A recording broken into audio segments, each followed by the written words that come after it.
بسم اللہ الرحمن الرحیم اللہم صل علی محمد وآل محمد۔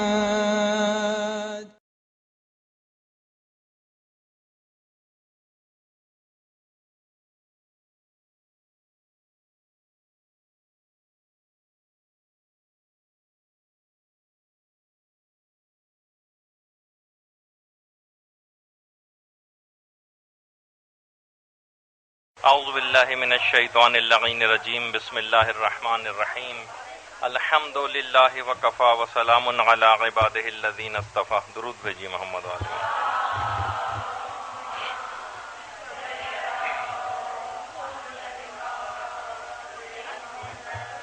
جیسا کہ آپ سب لوگوں کے علم میں ہے اور آپ سے ایک وعدہ بھی تھا کافی عرصے سے کہ اس وقت مکتب تشیع کے خلاف جو سازشیں چل رہی ہیں اور ان کے عقائد میں جو انحرافات پھیلائے جا رہے ہیں ان کی نشاندہی کرنا بھی مقصود ہے اور ان کے خلاف دلائل دینا بھی مقصود ہے۔ کتنے ہی علماء اہل سنت بھی ہیں جو کہ غیر وہابی اس لحاظ سے تو نہیں کہا جا سکتا ان کو۔ ایک بڑے مشہور مفتی جو ٹی وی پر بھی آتے ہیں ہمارے ایک شیعہ عالم دین سے جب ملے تو انہوں نے یہی ایک شکایت کی کہ آپ یعنی جو ان کے الفاظ ہیں کہ آپ لوگ سب نوحے پڑھنے میں لگے ہوئے ہیں، ہم اہل سنت نعتیں پڑھنے میں لگے ہوئے ہیں اور وہابی حضرات علمی کام کر رہے ہیں، اداروں کو مضبوط کر رہے ہیں، کتابیں لکھ رہے ہیں، اپنے عوام کو اپنے ماننے والوں کو مضبوط سے مضبوط تر بنا رہے ہیں، اور ہم فقط ایک چیزوں کی طرف صرف اٹکے ہوئے ہیں اور اس کی طرف سے اپنی تمام تر توجہ انہی کی طرف مرکوز کیے ہوئے ہیں، سارے محاذ چھوڑ رکھے ہیں بالکل خالی، اور فقط کوئی ایک یا دو چیزیں بس پکڑ رکھی۔ تو اگر یہ سب کچھ ہوتا رہا ایسے ہی تو ایک بہت ہی بڑا ایک فتنے کے طور پر ایک نمودار ہو رہی ہے ایک چیز، اور بہت ساری اس طرح سے انحرافات کا شکار ہو رہے ہیں لوگ۔ دیکھیے عمل کے اندر تو انہوں نے اپنا کام تقریباً مکمل کر لیا بے عملی ہونے کے اعتبار سے، اور میڈیا نے جو فحاشی پھیلا دی ہے اس کی طرف سے تو ان کو بڑا اطمینان ہو گیا ہے کہ اب تو یہ والا کام تو ہم نے اچھا خاصا مکمل کر دیا، اب رہا سہا جو ہے وہ میڈیا مزید مکمل کر دے گا۔ شیعی عقائد کی طرف ابھی تک انہوں نے اس انداز سے توجہ نہیں دی تھی کہ اچانک سے اب جو ایک تبدیلی نظر آ رہی، اور سب سے بڑا مسئلہ اب یہ ہوتا جا رہا ہے کہ مرد حضرات تو اس میں کام کر ہی رہے تھے انحرافی افکار کو پھیلانے میں، اب کچھ خواتین بھی اس میدان میں کود پڑی ہیں، حتیٰ کہ بہت سی ذاکرات آپ میں سے جب کسی جگہ پہ مجلس پڑھنے جاتی ہیں تو وہاں بھی اس طرح کی خواتین امپلانٹ کی جاتی ہیں جنہوں نے مخصوص کچھ چیزوں کے اندر کچھ دلائل رٹ رکھے ہیں، مہارت حاصل کر رکھی ہے، تو وہ آ کے ان کے پروگرام کو بھی خراب کرنے کی کوشش کرتی ہیں۔ تو اگر آپ اب بھی اس اسلحے سے لیس نہ ہوئیں اور دفیہ نہ کیا تو بالکل اطمینان رکھیے کہ آپ کے گھر کے اندر ہی آپ کے بچے، آپ کے بھائی اور دیگر رشتہ دار یہ جب نکلیں گے باہر اور آپ کے پاس اچھی خاصی اس سلسلے میں معلومات نہیں ہوئیں تو انحرافی افکار کے ساتھ گھروں میں واپس آئیں گے۔ اور آپ کو پتہ ہے کہ بہرحال جب کوئی چیز عقیدہ بن جاتی ہے تو اس کا نکالنا کس قدر مشکل ہو جاتا ہے، تو اس کا شروع ہی سے دفیہ کرنا ضروری ہے۔ ٹو نپ ان دا بڈ، بالکل شروع ہی میں اس سلسلے کو اگر روک دیا جائے تو یہ تناور درخت بننے سے بچ جائے گا مسئلہ۔ مجتہدین کے خلاف تو انہوں نے بہت ساری کوشش کی لیکن کامیابی نہیں ہوئی۔ اب انہوں نے سوچا کہ شیعوں کی جو سب سے دکھتی ہوئی رگ جو ہے وہ محبت اہل بیت علیہم السلام ہے، اور اللہم صلی علی محمد وآل محمد،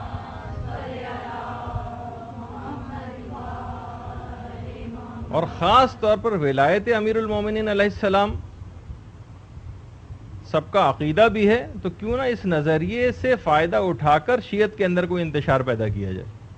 اس سلسلے میں انہوں نے کام کافی حد تک کرنا شروع کر دیا، اور اب تو پنجاب کے تو بہت سے علاقے ایسے ہیں کہ اکثر جب مختلف جگہوں سے علماء اور ذاکرین وہاں پر پہنچتے ہیں تو ان کا کام سب سے پہلے لوگوں کا یہ ہوتا ہے کہ ان سے کچھ مخصوص قسم کے سوالات پوچھتے ہیں. ان کا جواب اگر ان کے مطابق ہو تو ان کی مجلسوں میں آ کر بیٹھتے ہیں، ورنہ ان کا بائیک آؤٹ کیا جاتا ہے. وہ بیچارہ جو اشرا پڑھنے آیا ہوتا ہے ایک آدھ مجلس پڑھ کے ہی اس کو واپس جانا پڑتا ہے. تو یہ خاص طریقہ کار سے یعنی بالکل آؤٹ رائٹ ریجیکٹ کر دیا جاتا ہے اس کو، اور وہ کچھ کام کرنا ہی نہیں پاتا. یا اگر وہ گول مول قسم کا جواب دے تب بھی وہ سمجھ جاتے ہیں کہ نہیں ہمارے افکار کا حامل نہیں. تو اس قدر یہ باطل جو ہے وہ مستقل کام کرتا چلا جا رہا ہے. اور افسوس یہاں پر ہوتا ہے کہ جو صحیح عقیدے کے اوپر کاربند ہیں انہوں نے اس سلسلے میں کوئی کام آگے نہیں بڑھایا ہے. خاص طور پر آپ خواتین بس وہ مخصوص قسم کی جو رٹ رکھی ہیں مجلسیں اس سے زیادہ آگے بڑھنے کو کوئی تیار نہیں. اچھا، اب اسی کے اندر آج ہم صرف ایک موضوع کا ہم نے انتخاب کیا ہے، ویسے انشاءاللہ اس کی سیریز کو آگے بڑھائیں گے، اور وہ ہے تشہد میں شہادت ثالثہ کا پڑھنا، یعنی اشہد ان علی ولی اللہ. دو شہادتیں تو ہو جائیں گی، اشہد ان لا الہ الا اللہ وحدہ لا شریک لہ واشہد ان محمدا عبدہ ورسولہ، اور اس کے بعد تیسری شہادت جو ہے وہ امیر المومنین کی ولایت کی شہادت. اللہم صلی علی محمد وعلی محمد.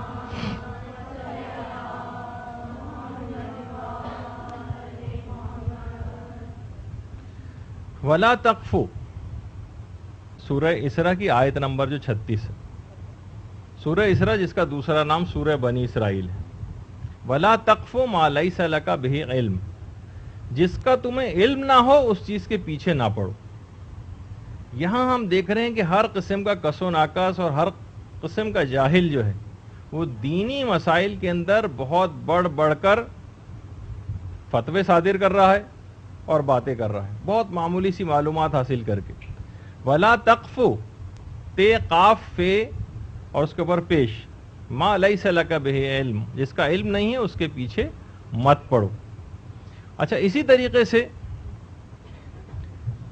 وَلَا تَقُولُوا لِمَا تَصِفُ أَلْسِنَتُكُمُ الْكَذِبَ هَذَا حَلَالٌ وَهَذَا حَرَامٌ، یعنی سورہ نحل کی آیت نمبر 116. یعنی مفہوم اس آیت کا یہی ہے کہ تمہاری زبانوں پر جو کبھی یہ جھوٹ آ جاتا ہے کہ ہاذا حلال و ہاذا حرام، کہ یہ حلال ہے اور یہ حرام، یعنی اگر انسان کے پاس مکمل معلومات نہیں ہے تو کسی شخص کو بھی یہ بات کہنے کا حق نہیں ہے کہ یہ چیز حلال ہے اور وہ چیز حرام ہے. نماز میں یہ چیز پڑھنی چاہیے اور وہ چیز پڑھنی چاہیے. جب کبھی آپ مجالس پڑھیں تو سرنامہ کلام میں اس قسم کی آیات کو پیش کریں تاکہ لوگ دینی مسائل میں اس انداز سے دخل اندازی کرتے ہوئے ڈریں. تو ایسے لوگ کیونکہ بالکل بھی فلاح پانے والے نہیں ہیں. باقی ترجمہ آپ جو ہے وہ قرآن سے دیکھیے گا. اور یہ بھی ہے کہ من افتى بغیر علم فقط کفر، کہ جس کسی نے بھی بغیر علم کے فتویٰ دیا گویا اس نے صریحاً کفر کو اختیار کیا. اور ایسے شخص کے اوپر ملائکہ سماوات والارض، زمین و آسمان کے ملائکہ لعنت بھی کرتے ہیں. اور یہ بھی پیغمبر کی حدیث ہے کہ جس کسی نے بھی علم کے بغیر فتویٰ دیا وہ جہنم میں اپنی سیٹ کو محفوظ کر لے. ہاں، یہ آپ جب تو ظاہر لکھتی ہیں نا جب کیسٹ آپ کے پاس آ جاتا ہے، کیونکہ میں تو ذرا تیز رفتاری سے آگے بڑھنا. اچھا، تو بہرحال یہ کہ اگر کسی نے بغیر علم کے فتویٰ دیا تو اس کو چاہیے کہ وہ اپنی جہنم میں نشست کو محفوظ کر لے. یہ آپ لوگوں کو بتائیں کہ اس قسم کی موشگافیاں دین کے اندر کرنا، بغیر علم کے فتوے صادر کرنا، اپنی رائے کا اظہار کرنا، کہ کوئی ایک آدھ حدیث پڑھ کر اور جو ہے کوئی اپنی رائے کا اظہار کرنا. ہمارا دماغ تو یہ کہتا ہے دیکھیے حدیث میں یہ آیا ہے تو یہ حکم ہونا چاہیے، تو یہ اپنی جہنم میں نشست کو محفوظ کر لینے کے برابر ہے. سورہ تحریم کی پہلی جو آیت ہے اس کے اندر بھی یہی بات کہی گئی ہے کہ یا ایھا النبی لما تحرم ما احل اللہ لک، اے نبی تمہیں بھی میرے حلال کو حرام بنانے کا اختیار نہیں، تمہیں بھی میرے حلال کو حرام بنانے کا اختیار نہیں.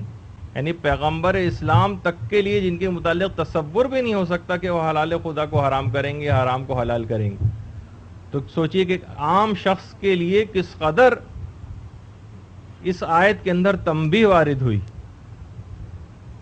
اور جو سورہ حاقہ کی جو آیات ہے کہ ولا تقول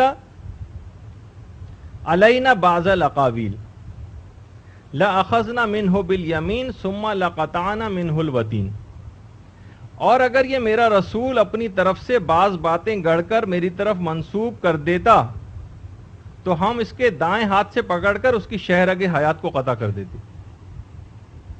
یہ سورہ حاقہ کی آیت ہے پیغمبر کے لیے. سوچیے کہ یہ ہمارا رسول بھی اگر اپنی طرف سے بعض باتیں گڑھ کر ہم میری طرف منسوب کر دیتا تو ہم اس کے دائیں بازو سے پکڑ کر اس کی شہرگ حیات کو قطع کر دیتے. یہی وجہ ہے اس آیت کو پڑھنے کے بعد ابن طاؤس، کتنے بڑے ہمارے شیعہ عالم گزرے ہیں 7ویں صدی ہجری کے، جن کو صاحب مقتل لہوف کہا جاتا ہے. اللہوف جو ان کی بڑی مشہور کتاب ہے اور اوتھینٹک ترین مصائب کی کتاب شمار ہوتی ہے، جس کا اردو ترجمہ بھی ہو چکا ہے لہوف کا. علماء اور مراجع اس کتاب کو ریکمینڈ کرتے ہیں، خاص طور پر مجالس پڑھنے والے اگر اوتھینٹک مصائب پڑھنا چاہیں تو ابن طاؤس کی لہوف پڑھیں. اور 3-4 کتابوں کے نام اور بھی ہیں. تو ان آیات کو پڑھ کر سورہ حاقہ کی ابن طاؤس نے فتویٰ دینا بند کر دیا تھا. اور یہاں ہم جیسے کتنے ہی جاہل ہیں جو بیٹھے بیٹھے فتوے صادر کرتے رہتے ہیں. اچھا، یہ ان کی کتاب لہوف ہے. بہرحال کتاب تو عربی میں تھی، فارسی میں بھی ترجمہ ہوا ہے اس کا، اور اردو میں بھی اب ترجمہ ہو چکا ہے. اب اس کے اندر جو ایک سازش خاص طور پر نظر آ رہی ہے، یہ شہادت ثالثہ کا تشہد کے اندر پڑھنا. حیرت سب سے زیادہ یہ ہے کہ اس کا پرچار کرنے والے وہ ہیں کہ جو خود کبھی نماز نہیں پڑھتے. اس سے بھی آپ کو پتہ چلنا چاہیے کہ کسی خاص سازش کی نشاندہی. اور اگر ان میں سے کچھ افراد نمازیں پڑھتے بھی ہیں تو جو ان کے قریبی افراد ہیں وہ یہ بتاتے ہیں کہ انہوں نے خود بھی کبھی اپنے تشہد میں شہادت ثالثہ نہیں پڑھی. ابھی آگے چل کر میں کچھ مثالیں بھی آپ کی خدمت میں پیش کروں گا. تو پھر کون ہے آخر ایسا کہ جو ان کو مالی طور پر فیڈ کر رہا ہے، جو ان کو فکری طور پر فیڈ کر رہا ہے، اگرچہ ان کا اعتقاد خود اس کے اوپر اتنا قوی نہیں ہے لیکن دوسرے لوگوں کو یہ قائل کرتے پھر رہے ہیں. تو کون سی ایک سازش ہو رہی ہے، اس کا ابھی آگے چل کر جب ایک مرجع کی زبان سے آپ سنیں گے، میں آپ کو سناؤں گا، تو پھر آپ کے تھوڑے سے ذرا اس مسئلے کے اندر آپ کو ذرا آگہی ہوگی. باقاعدہ دیکھیے امریکہ میں کتاب بھی چھپی ہے جس کا نام ہے A Plan to Divide and Destroy the Theology. اس میں CIA کا ایک سابق چیف تھا جس کا نام تھا باب ووڈورڈز.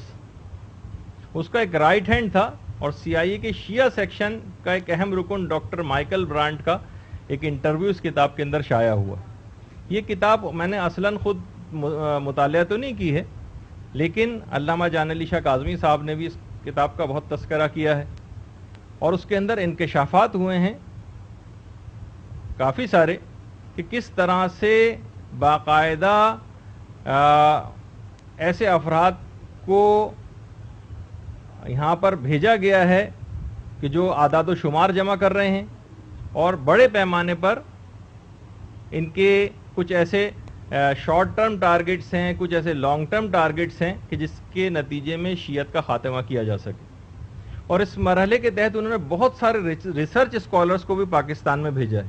6 ریسرچ اسکالر اس کتاب کے مطابق باب ووڈورڈز کہتے ہیں ہم نے پاکستان میں بھیجے ہیں، جس میں سے ایک ڈاکٹر شیمویل تھا جس نے کراچی ہی میں عزاداری پر ریسرچ کرتے ہوئے اپنی PhD کو مکمل کیا، اور ایک شیعہ آبادی جو ہمارے یہاں رضویہ سوسائٹی میں یہاں پہ پیئنگ گیسٹ کے طور پر رہ کے بھی گیا. اس کے علاوہ ایک جیپنیز ایک کرسچن عورت تھی نکوما کے نام سے، اس نے کوئٹہ میں ہزارہ قوم پہ اپنی PhD مکمل کی تھی. اور ان کے جو بڑی تفصیل ہے اس کی کہ کس طرح سے انہوں نے اپنے اس کام کو جو ہے آگے بڑھایا تھا. ان کے جو ٹارگٹس تھے وہ یہ تھے کہ ہم ایسے افراد کہ ایسے ذاکرین کو وجود میں لانا کہ جو کہ ہیں تو موجود لیکن ان کی سرپرستی کی جائے کہ جو شیعہ عقائد کی صحیح طور پر معرفت نہیں رکھتے، ان کو کچھ فیڈ کر دیا جائے اور شیعہ مراجع کے خلاف راہ کو ہموار کیا جائے، اور عزاداری میں کچھ ایسی مراسم کا اضافہ کیا جائے جو خود مذہب شیعہ کے خلاف ہو. اور بہرحال کہ پہلے مرحلے میں تو انہوں نے اپنا کام مکمل کیا، اس کے بعد مراجع کی طرف بھی آ گئے، اور پھر اس کے اندر کہ جو آخری اس کا پوائنٹ ہے کہ مرجعیت کے خلاف مواد اکٹھا کیا جائے اور پھر مفاد پرست گمنام مصنفین کو یہ مواد فراہم کر کے اس کی طباعت پر بھرپور رقم خرچ کی جائے اور ذاکرین اور عام شیعوں تک زیر زمین اس مواد کو پھیلا دیا جائے. فوٹو کاپیاں ہو کے اس کے لیے تقسیم کی جا رہی ہیں مختلف مجلسوں کے اندر، اور یہاں تک کہ 2010 تک مرجعیت کا اپنے تئیں ان کا ارادہ ہے کہ اس کا خاتمہ کر دیا جائے اور شیعوں کو تتر بتر کر دیا جائے.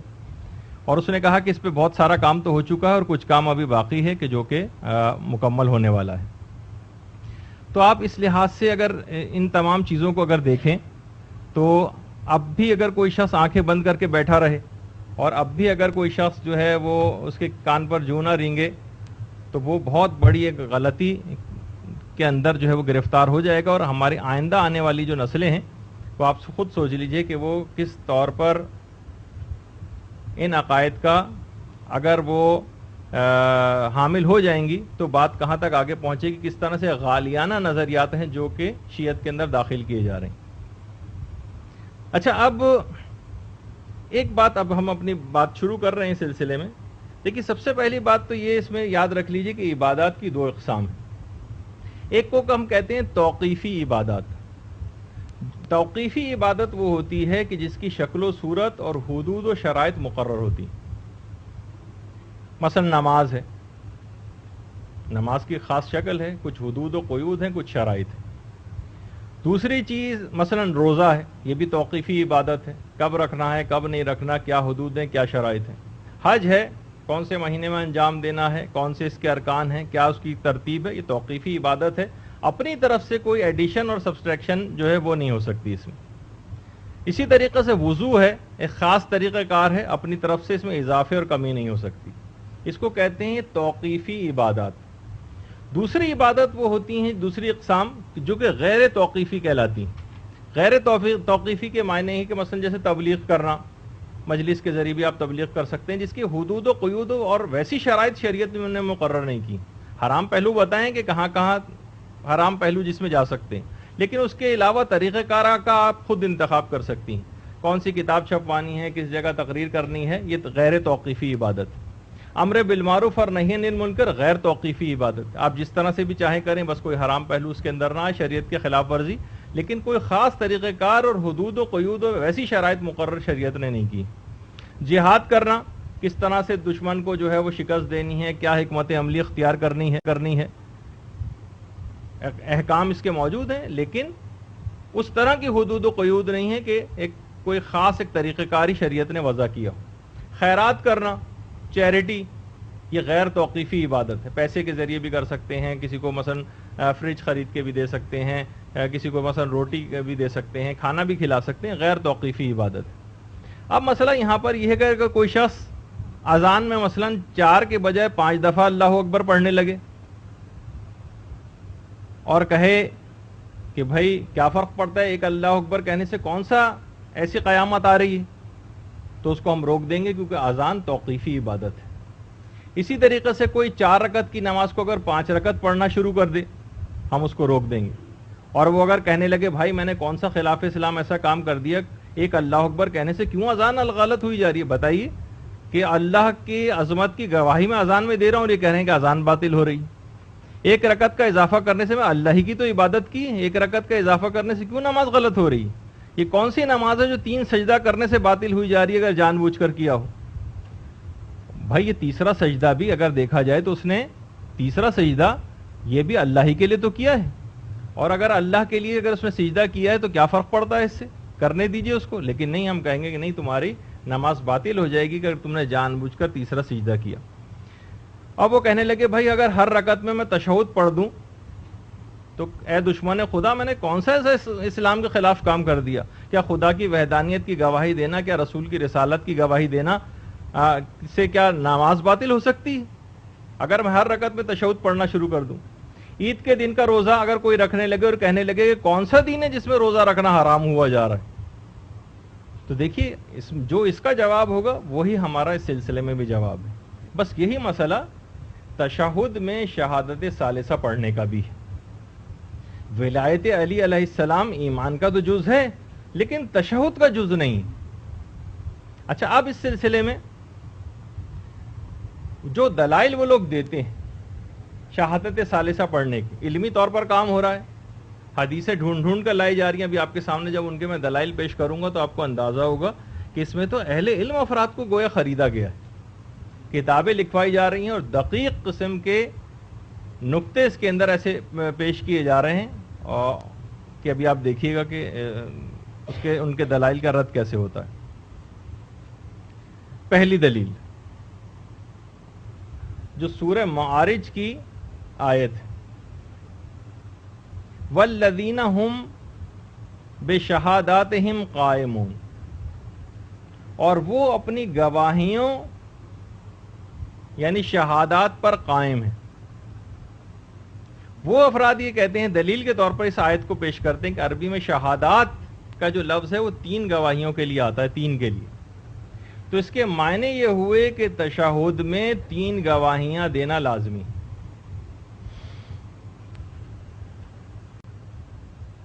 3 گواہیاں دینا لازمی ہیں کیونکہ شہادات کا لفظ آیا ہے. اچھا یہ ہو گیا، یہ ہو گئی ان کی دلیل. دیکھیے اس آیت میں اس سے پہلے اگر آپ آیات دیکھیں تو اس میں اہل ایمان کی علامات بیان ہوئی اور یہ کہ وہ اپنی گواہیوں پر قائم رہتے ہیں، یعنی کسی دباؤ میں، کسی لالچ کی وجہ سے یا کسی خوف کی وجہ سے اپنی گواہیوں سے پھر نہیں جاتے. تو یہاں پر اس متعلق گواہی کی بات ہو رہی. یہ افراد عام لوگوں کو گمراہ کرنے کے لیے اس قسم کی آیات لے کر آتے ہیں کہ دیکھیے شہادات کا لفظ 3 کے لیے آتا ہے تو اس کا مطلب ہے نماز میں بھی 3 گواہیاں جو ہونی چاہیے تشہد میں. دیکھیے انسان کئی چیزوں کا اپنی زندگی میں گواہ بنتا ہے. یہ آپ دلائل ان کو رٹیے گا تاکہ کسی بھی جگہ، اب یہ مجالس میں آپ لوگوں سے پوچھے جانے والے سوالات ہیں، آپ کو ذاکرات کو اس میں پھنسایا جائے گا اور پھنسانا جانا شروع کر دیا ہے ان لوگوں نے. دیکھیے انسان کئی چیزوں کا گواہ بنتا ہے.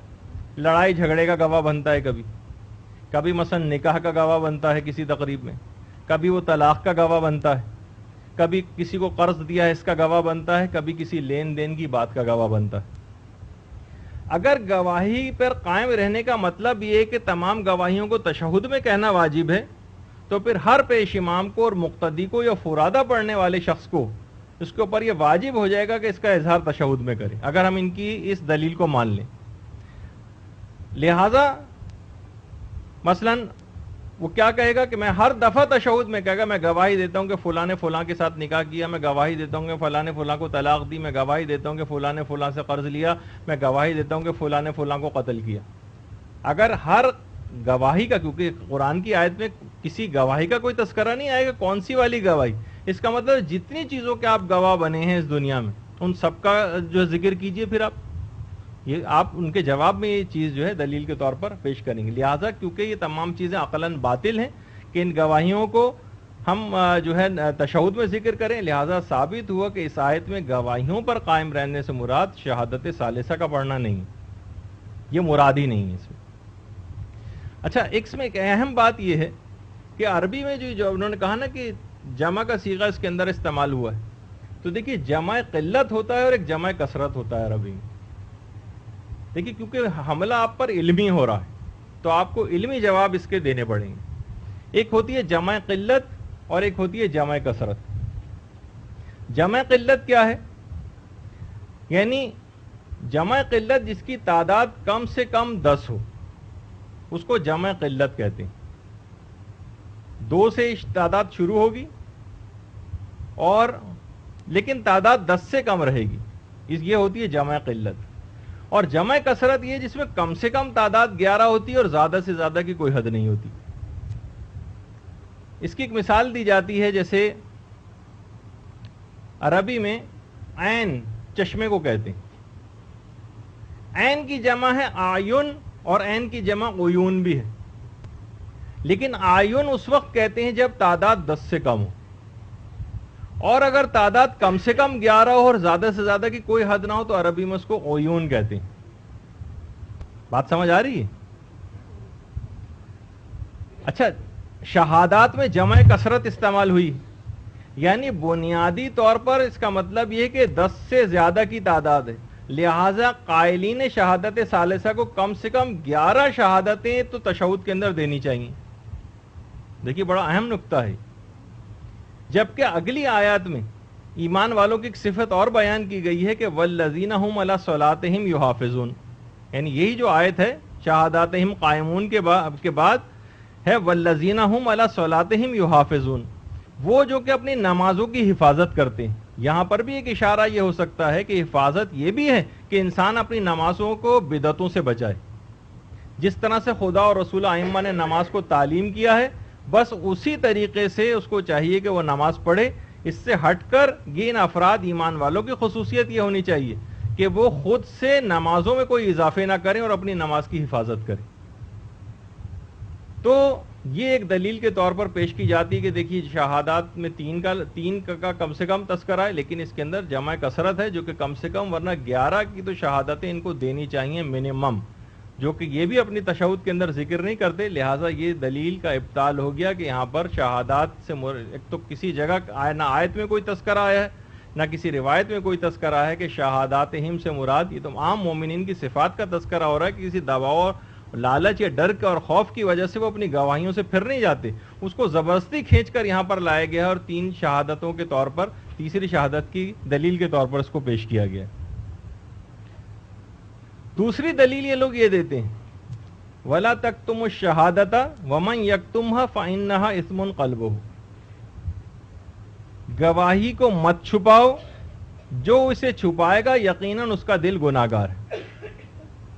اچھا، اس کا ترجمے کے اندر وہ لوگ ایک تحریف کرتے ہیں. ایک ترجمہ کرتے ہیں ایک خاص گواہی کو مت چھپاؤ، اور خاص گواہی سے مراد کہتے ہیں کہ اس سے مراد ولایت ہے، خاص کا اضافہ کر کے. تو بہرحال یہ ایسے ہی ہے جیسے ہم کہیں کہ سورہ والعصر جو ہے ان الانسان لفی خسر، جس سے مراد وہ خاص انسان ہے، جبکہ اس آیت کے اندر تو وہ خاص انسان نہیں بتایا گیا. تو یہ اپنی طرف سے آپ یہ کہہ سکتی ہیں کہ آپ نے کیسے کہا کہ خاص گواہی کو چھپاؤ. یہاں پہ بھی گواہیوں کو چھپانے سے مراد وہ عمومی گواہیاں ہیں. اس کا ولایت علی سے براہ راست اس کا ویسا کوئی تعلق نہیں کہ اس کو نماز میں تشہد میں پڑھنے کی دلیل کے طور پر پیش کیا جائے، لیکن ظاہر ہے کہ عام عوام کو بہکانے کے لیے اسی قسم کی باتیں ہوتی ہیں. تیسری دلیل دیتے ہیں کہ اپنی نمازوں کو نہ زیادہ بلند آواز سے پڑھو اور نہ بالکل آہستہ، بلکہ درمیانی راہ اختیار کرو. سورہ بنی اسرائیل کی آیت نمبر 110 پیش کی جاتی ہے. اور ایک روایت بھی پیش کی جاتی ہے کہ یہ آیت ولایت علی کے بارے میں، کہ مثلا رسول خدا کو حکم ملا کہ اس کے ولایت علی کو بلند آواز سے نہ پڑھو، کیونکہ منافقین سن کر اس کی تکذیب نہ کرنے لگیں، اور نہ اتنی آہستہ پڑھو کہ علی بھی نہ سن سکے. اچھا، اب سوال یہ ہے کہ اگر ایسا ہی ہے تو کیا ہمارے لیے جائز ہوگا اس آیت کے آنے کے بعد ہم لاؤڈ اسپیکر پر یا اپنی نماز میں ولایت علی کو بلند آواز سے پڑھیں؟ کیا کوئی پیش امام ایسی نماز پڑھا سکتا ہے کہ اس کے جملے فقط کوئی ایک آدمی سن سکے؟ کیا یہ عملی طور پر ممکن ہے؟ یعنی وہ اعلان کہ جو کہ ذو العشیرہ کے اندر ہو چکا تھا، تو بعد میں اس کو چھپانے کا کیا سوال پیدا ہوگا کہ جو ہے منافقین نہ سن سکیں اس کو، کہ وہ تکذیب کرنے لگیں، اور اتنی بھی آہستہ نہ پڑھو کہ علی نہ سن سکے. تو یہ اس قسم کی اس میں بھی کہیں ایسا نہیں ہے کہ جس کے اندر تشہد کا براہ راست طور پہ یہ بات کہی جائے کہ تشہد میں اس کو پڑھنا ضروری. پھر اس کے بعد چوتھی دلیل دی جاتی ہے احتجاج طبرسی کی امام صادق کی روایت. اللہم صلی علی محمد وآل محمد.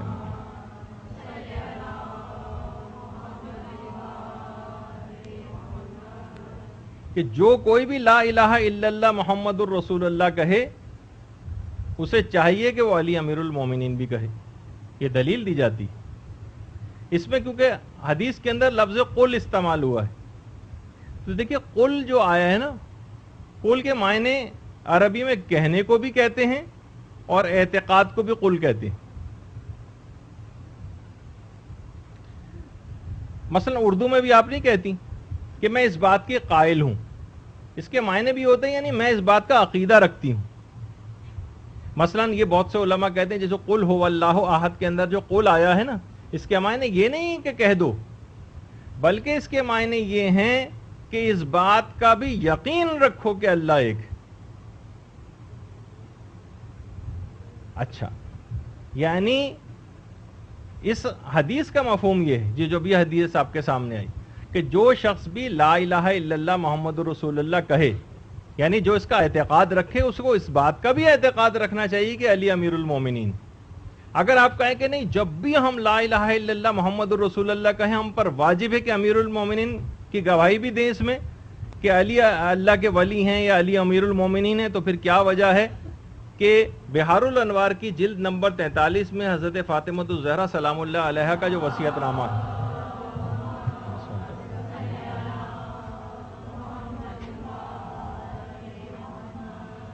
کا جو وصیت نامہ ہے، اس میں یہ بات، اس میں شہزادی نے فرمایا بسم اللہ الرحمن الرحیم، یہ فاطمہ بنت رسول اللہ کی وصیت ہے کہ وہ گواہی دیتی ہیں کہ لا الہ الا اللہ محمد الرسول اللہ، اور اس کے بعد اور یہ کہ جنت حق ہے اور جہنم حق ہے، اور اس کے بعد پھر ایک پورا طویل سلسلہ. کیا وجہ ہے کہ پھر شہزادی نے یہاں پر علی ولی اللہ کیوں نہیں کہا؟ یعنی ہر دفعہ یہ کہنا واجب نہیں ہے، یہ عقیدہ میں تو واجب ہے، لیکن اس کے یہ معنی نہیں کہ ہر دفعہ جب بھی یہ بات لا الہ الا اللہ کہی جائے گی ہمیشہ محمد رسول اللہ کہنا بھی ساتھ میں واجب ہے. اور کہنے سے مراد یہاں اعتقاد رکھنا ہے، ورنہ پھر کیا وجہ ہے کہ اگر یہ کہنا واجب ہوتا تو حضرت شہزادی کونین نے کیوں اس کی بات کی مخالفت کی؟ آپ دلیل کے طور پر بحر الانوار کی جلد نمبر 43 کی شہزادی کا یہ وصیت نامہ کوٹ کر سکتی ہیں. اس سے ثابت ہوئی یہ بات کہ یہاں پر قل سے مراد کہہ دو نہیں ہے، بلکہ اعتقاد رکھنا ہے کہ جو بھی شخص خدا کی وحدانیت پر یقین رکھتا ہے، رسول کی رسالت پر، اس کے لیے اس بات کا بھی یقین رکھنا واجب ہے کہ علی امیر المومنین. یہ معنی کہنے سے مراد نہیں ہوتا کہ ہر دفعہ یہ بات کہی جائے. یہ دیکھیے اس قسم کی دلائل لوگوں کو مغالطے کے طور پر لا کر پیش کرتے ہیں. اور بحار الانوار کی جو 44ویں جلد ہے، اس میں امام حسین علیہ السلام کا بھی ایک وصیت نامہ ہے.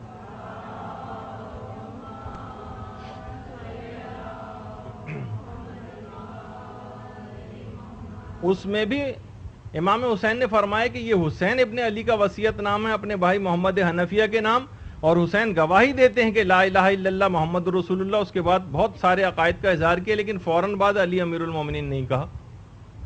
تو اگر یہ کہنا اس لحاظ سے جو وہ دلیل پیش کرتے ہیں کہنا واجب ہوتا، تو ایک واجب کی مخالفت شہزادی کونین اور امام حسین نے کیوں فرمائی؟ تو اس کے معنی یہ ہوئے کہ یہاں پر اس سے مراد اعتقاد رکھنا ہے، قل سے مراد کہنا ہر دفعہ مراد نہیں ہوتا کہ ہم جب بھی کبھی اس کا تذکرہ کریں لازم ہے کہ ہم خدا کی مثلا وحدانیت کے پہ گفتگو ہو رہی ہے، لا الہ الا اللہ کے کلمے پہ گفتگو ہو رہی ہے، بار بار علی امیر المومنین بھی ہم کہہ رہے ہیں. نہیں، یہ معنی نہیں ہے، بلکہ اعتقاد رکھنا اس سے مراد ہے. تو یہ دیکھیے اس طرح سے یہ لوگ پیش کرتے ہیں. اس میں 5ویں دلیل یہ دی جاتی ہے کہ اصل میں دیکھیے تشہد میں شہادت امیر المومنین کا کہنا واجب تو تھا، مگر ائمہ نے اور علماء نے تقیہ کی وجہ سے اس کو ترک کیا. یہ کہتے ہیں کہ تقیہ کی وجہ سے ترک کر دیا. اچھا، اب یہ پتہ ہونا چاہیے کہ تقیہ کے معنی کیا ہیں. یہ بات یاد رکھ لیں کہ تقیہ کے معنی کبھی بھی حق کو چھپانا نہیں ہوتے. تقیہ کے معنی حق کو چھپانا نہیں ہے، بلکہ حق کی حفاظت کرنا ہے. یعنی حق کے بیان میں اور حق کی تبلیغ میں ایسی روش کو اختیار کرنا چاہیے کہ حق بھی بچ جائے اور جان و مال و عزت و مذہب کے اوپر بھی حرف نہ آئے. یہ ہے تقیہ. اور جب کبھی ایسی چیز ہو جائے کہ جان میں اور حق میں سے کسی ایک کا انتخاب کرنا ہے، تو اہل حق نے ہمیشہ جانوں کا نذرانہ پیش کر کے حق کو بچایا. مخلصین جتنے ہیں ہمیشہ حق کا انتخاب کرتے ہیں اور جانوں کو قربان کرتے ہیں، جیسا کہ واقعہ کربلا میں ہم نے دیکھا. تو کیا ائمہ نے حق کبھی لوگوں کے سامنے بیان نہیں کیا تھا؟ سیاہ ستہ کی دیکھیے ساری کتابوں کو بھی اگر آپ ملا لیں، ساری کتابوں کی جتنی بھی سیاہ ستہ میں کتابیں ہیں، ان کی تمام احادیث کو بھی جمع کر لیا جائے تب بھی ان کی تعداد، جیسے کہ آپ کو کئی دفعہ بتایا جا چکا ہے کہ صحیح اصول کافی کی جو روایات ہیں اس سے بھی کم رہتی. اصول کافی میں 16,199 احادیث ہیں صرف اصول کافی میں. سیاہ ستہ کی ساری کتابیں بھی ملا لی جائیں تو اتنی احادیث نہیں بنتی، تقریباً آدھی کے قریب احادیث بنتی ہیں سیاہ ستہ کی تمام احادیث کو ملایا جائے اور مقررات کو حذف کر کے. تو ولایت امیر المومنین کے متعلق ہمارے اصول کافی میں 2-4 حدیثیں نہیں، یا ہماری اور دیگر کتابوں میں ائمہ سے مروی سینکڑوں احادیث ہیں. یعنی ائمہ کے اور ائمہ کے جو مخلص اصحاب تھے ان کے ہاتھ تو زنجیروں میں تھے لیکن زبانیں آزاد تھیں. سولی پر بھی اصحاب جو ہے ولایت و فضائل بیان کرتے رہے. لہٰذا یہ کہنا کہ انہوں نے تقیہ کی وجہ سے تشہد کے اندر ترک کیا ہے یہ انتہائی ایک احمقانہ قسم کی بات ہے. کوفے و شام کے بازاروں میں چوتھے امام نے اور شہزادی زینب اور شہزادی ام کلثوم نے اپنے خطبوں میں حق کو جگہ جگہ آشکار کیا ہے. ائمہ تقیہ کی حالت میں تھے مگر ہر حال میں حق کی حفاظت ضرور کرتے تھے تقیہ میں بھی. کیا وجہ ہے کہ امیر المومنین نے بھی بہت سی جگہوں پہ تقیہ کیا ہے. خطبہ شقشقیہ جو خطبہ تیسرا خطبہ ہے اس میں اعلان امامت اور خلافت مولا نے کیا اور غاصبین خلافت پر کھلی تنقید کی ہے، وہاں تو تقیہ نہیں کیا. یعنی اگر تشہد میں شہادت ثالثہ مولا علی جز تھی تو اپنی خلافت ظاہری کے ایام میں مولا نے کیوں نمازوں میں اس کو شامل نہیں کیا؟ اس وقت تو تقیہ کا دور نہیں تھا نا، مولا کا اپنے خلافت ظاہری کا دور بھی تو آیا تھا. یعنی وہ خلیفہ اور وہ امام مولا علی کے جو گزشتہ خلفاء کی پالیسیوں کو ختم کر رہا ہو، گزشتہ خلفاء کے گورنروں کو معزول کر رہا ہو، کیا یہ ممکن ہے کہ وہ شہادت ثالثہ کو تشہد میں شامل نہ کرے اور وہاں تقیہ کر جائے؟ مولا نے خود اپنے دور میں اس کا حکم کیوں نہیں دیا؟ اور اگر کوئی دیا ہے، کوئی روایت ہے، کوئی حدیث ہے، امام کا کوئی قول ہے، امام کا کوئی فعل کسی حدیث میں، تو لائیے پیش کیجیے. کسی جگہ کوئی ایسی حدیث نہیں ہے کہ جس میں امام نے اس چیز کا حکم دیا ہو کہ تشہد میں شہادت ثالثہ پڑھو، یا مولا کا یا ائمہ میں سے کسی کا کوئی عمل کسی حدیث میں ہو کہ ہم نے سنا راوی کہتا ہے کہ فلاں امام نے شہادت ثالثہ پڑھی. خود امام حسن نے معاویہ کے دربار میں بارہا بلائے جاتے تھے اور ہر چیز کا مولا جواب دیتے تھے اور ہر جگہ ولایت علی کا اس بات کرتے تھے. تو یہ کون سا تقیہ تھا کہ امیر شام کے دربار میں تو اس بات ولایت کر رہے ہیں اور گھر میں جو پڑھی جانے والی نماز ہے اس میں تشہد میں شہادت ثالثہ کو ترک کر رہے ہیں. ائمہ کے جو اصحاب باصفہ کو جو ائمہ جو ہے نمازیں پڑھاتے تھے وہاں پر جو ہے ان کو ان نمازوں کے اندر نہیں پڑھا رہے شہادت ثالثہ. پھر ایک سوال یہ پیدا ہوتا ہے کیا علماء نے کوئی تقیہ کیا ہے اس میں؟ دیکھیے پہلے انہوں نے کہا ائمہ نے تقیہ کیا ہے، تو ہم نے کہا بھائی تقیہ تو اس میں انہوں نے ائمہ نے کر لیا کہ جو کہ ہر جگہ حق کو آشکار کرتے رہے. درباروں میں جا کر تو وہ تقیہ نہیں کر رہے لیکن گھر میں پڑھی جانے والی نماز میں تقیہ کر رہے ہیں جو کہ بالکل غیر عقلی. کیا علماء نے تقیہ کیا ہے اور چھپایا ہے اس کو؟ سب سے پہلے ہم لیتے ہیں علامہ ہلی کو. علامہ ہلی نے کتنی ہی کتابیں لکھی ہیں. علامہ ہلی کی کتاب مثلا نہج الحق ہے، کشف المراد ہے، الفین ہے، تبصرۃ المتعلمین ہے. نہج الحق، کشف المراد اور الفین میں ولایت علی کو ٹھوس دلائل کے ساتھ علامہ ہلی نے ثابت کیا. اور الفین جو کتاب ہے اس کا تو نام ہی ہے 2000. الفین 2000 کو کہتے ہیں. 2000 دلائل الفین میں ولایت امیر المومنین پہ پیش کی ہیں علامہ ہلی نے. 2000 دلیلیں اس بات امامت پر. 1000 دلیلیں تو اس بات امامت پر دی ہیں اور 1000 دلیلیں مخالفین کے اعتراضات کو رد کرنے کے لیے دی. اب یہی علامہ ہلی جو نہج الحق میں ولایت علی کو ثابت کر رہے ہیں، کشف المراد میں ثابت کر رہے ہیں، 2000 دلیلیں الفین کے اندر دے رہے ہیں، کیا ہم یہ بات کہہ سکتے ہیں کہ جب وہ فقہ کی کتاب تبصرۃ المتعلمین لکھنے بیٹھے تو تشہد کے ذیل میں کہیں شہادت ثالثہ کا ذکر بھی نہیں کر رہے؟ یعنی علامہ ہلی جو اس بات امامت کے لیے الفین لکھ رہے ہیں، کیا وہ تبصرۃ المتعلمین لکھتے وقت وہابی ہو گئے تھے کہ اس وقت تذکرہ نہیں کر رہے ہیں؟ تو دیکھیے یہ بھی ایک آپ کے کہتے ہیں علماء نے تقیہ کیا. کہاں تقیہ کیا؟ الفین کے نام سے 2000 دلیلیں لکھ رہے ہیں. تو کیا وجہ ہے کہ جب وہ فقہ کی کتاب لکھ رہے ہیں تو اس کے اندر شہادت ثالثہ کو تذکرہ نہیں کر رہے؟ اس کے بعد مثلا شہید اول محمد ابن جمال الدین مکی، جن کی کتاب بڑی مشہور لمع ہے اور حوزہ ہائے علمیہ میں پڑھائی جاتی، جن کو ولایت علی کے جرم میں ہی شہید کیا گیا ہے. جرم ان کا یہ تھا کہ ولایت علی رکھتے تھے. وہ خود لوما میں یہ بات لکھتے ہیں اذان و اقامت کے تمام کلمات لکھیں، اس کے بعد اذان فرماتے ہیں کہ اذان و اقامت میں ان کلمات کے علاوہ کسی چیز کے جز ہونے کا اعتقاد جائز نہیں، جیسا کہ انہوں نے کہا کہ ولایت کی شہادت یہ اذان کے اندر جزو اذان نہیں، استحباب کی نیت سے پڑھی جا سکتی. کہتے ہیں اگرچہ ولایت علی کی حقیقت ہے لیکن نماز کے اندر مثلا اس کو ذکر کرنا یا اذان و اقامت کے جز کی حیثیت سے پڑھنا جائز نہیں. یعنی شہید اول جس کو ولایت علی کے جرم میں شہید کیا گیا، کیا وہ لما لکھتے وقت وہابی ہو گیا تھا یا دشمن اہل بیت ہو گیا تھا؟ نعوذ باللہ.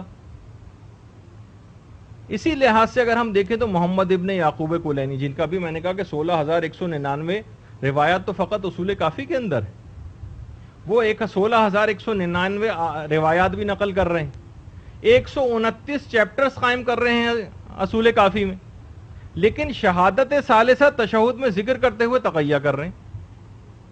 یہ سمجھ میں نہیں آ رہی کہ تقیہ کی یہاں پہ کیا، جب ہر چیز کو ثابت کر رہے ہیں اور لکھ رہے ہیں تو اس میں کیوں ایسا کر رہے ہیں؟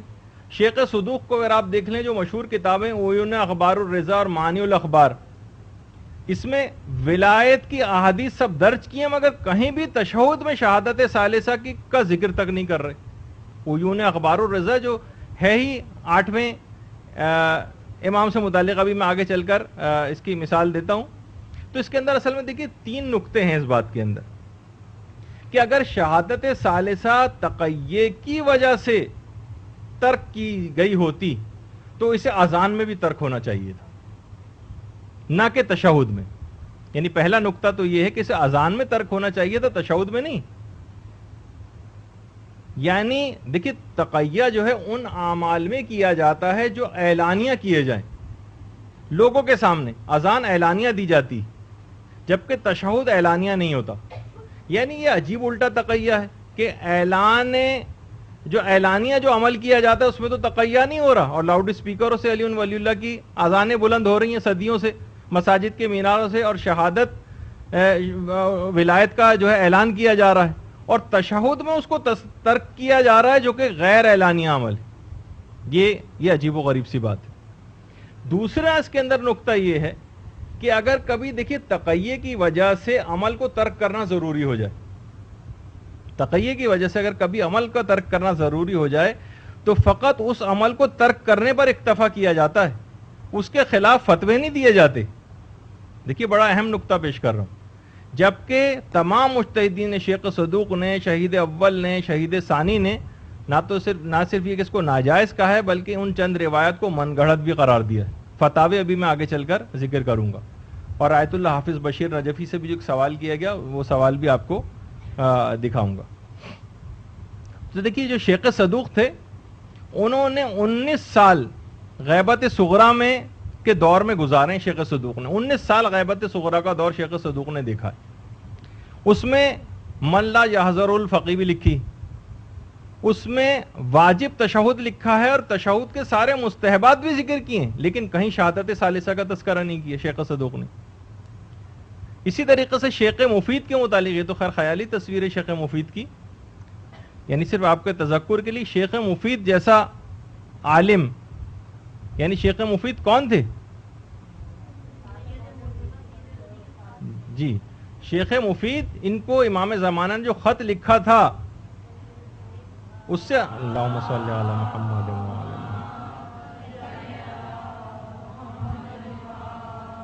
ان القابات کے ساتھ تو خط کا آغاز ہوا ہے. الخ السدید، اے میرے مضبوط بھائی، والولی الرشید، ایھا العبد الصالح، الناصر للحق، الداعی الیہ بکلمۃ الصدق. یہ کہہ کر پھر شیخ مفید سے جو بات چیت کا آغاز کیا ختم. امام زمانہ نے ان القابات لکھ کر شیخ مفید کو، یہ کیسے ممکن ہے کہ ان شیخ مفید جیسا یہ عالم جب کتابیں لکھنے بیٹھے تو کہیں شہادت ثالثہ کو تذکرہ تک نہ کرے. اور دیکھیے کتنا ایک متعصب سنی عالم جو علامہ ذہبی کے نام سے مشہور ہیں، دولت الاسلام کے اندر اس کی پہلی جلد جو ہے اس میں فرماتے ہیں کہ ہر مذہب کے امام پر شیخ مفید کا ایک احسان. لیکن کیا ایسی بات ہے کہ اتنے ایسا فرد جس کی امام ایسی تعریف کر رہے ہیں، شہادت ثالثہ کو کہیں تذکرہ نہیں کر رہا. اچھا، تیسرا نقطہ اس کے اندر یہ کہ تقیہ دیکھیے ہمیشہ نہیں رہتا، حالات جب سازگار ہو جاتے ہیں تو تقیہ ختم ہے. ائمہ نے اپنے اپنے ادوار میں تقیہ کیا تھا، لیکن عقائد حقہ کی تبلیغ بھی کرتے رہے، اس میں کچھ ریلیف کے پیریڈ بھی آئے، سختی کے پیریڈ بھی آئے. خود ائمہ نے کبھی نہیں پڑھا ریلیف کے پیریڈز میں بھی شہادت ثالثہ کسی حدیث کے اندر نہیں ہے. اور 34 صدی ہجری میں تو ایران میں جو آل بویا کی حکومت تھی، کسی عالم نے شہادت ثالثہ نہیں پڑھائی، جبکہ اذانوں میں علی ولی اللہ تو کہا جاتا رہا. حالانکہ شیعہ حکومتیں تھیں، تقیہ کا کوئی زمانہ بھی نہیں تھا. اور اس کے بعد جب ہم 10ویں صدی میں دیکھتے ہیں اور 12ویں صدی میں دیکھتے ہیں، صفوی خاندان کی حکومت رہی. شہادت ثالثہ اس زمانے میں جب تقیہ کا دور نہیں تھا، شیعہ حکومتیں تھیں، تب بھی کسی نے شہادت ثالثہ نہیں پڑھی. پھر اس کے بعد اسلامی انقلاب اسلامی ایران آیا، کسی جگہ اب تک شہادت ثالثہ نہیں پڑھی جاتی، نہ ماضی میں نہ حال میں. تو اس کا مطلب یہ ہے کہ تقیہ کے تمام یہ ادوار چلیں، اگر ہم کہتے ہیں تقیہ کے دور کے اندر تھا، لیکن جب وہ تقیہ کا دور ختم بھی ہوگا تب بھی کسی نے نہیں پڑھی. یہ بھی اس بات کا دلیل اور ثبوت ہے کہ یہ چیز کبھی بھی شیعت کے اندر نہیں تھی. اس کا اعتقاد رکھنا واجب ہے، لیکن ہر عقیدے کا ضروری نہیں ہے کہ ہم اپنی نماز کے اندر اظہار کریں. دلیل نمبر 6. اب دیکھیے بڑی منطقی دلیل دی جاتی کہ جب ولایت علی کے بغیر دین مکمل نہیں ہے تو نماز کیسے مکمل ہو سکتی. دیکھیے یہ منطقی استدلال ہے. جب ولایت علی کے بغیر دین کامل نہیں تو نماز کیسے کامل ہو سکتی. اس کا جواب آپ یہ دیں گی کہ ہر وہ چیز جو ایمان کا جز ہو اس کا نماز میں کہنا واجب نہیں. مثلا کیا 1,24,000 انبیاء پہ ایمان رکھنا واجب نہیں؟ واجب ہے. کیا سب کی نبوت کا اعلان تشہد میں ہم کریں گے؟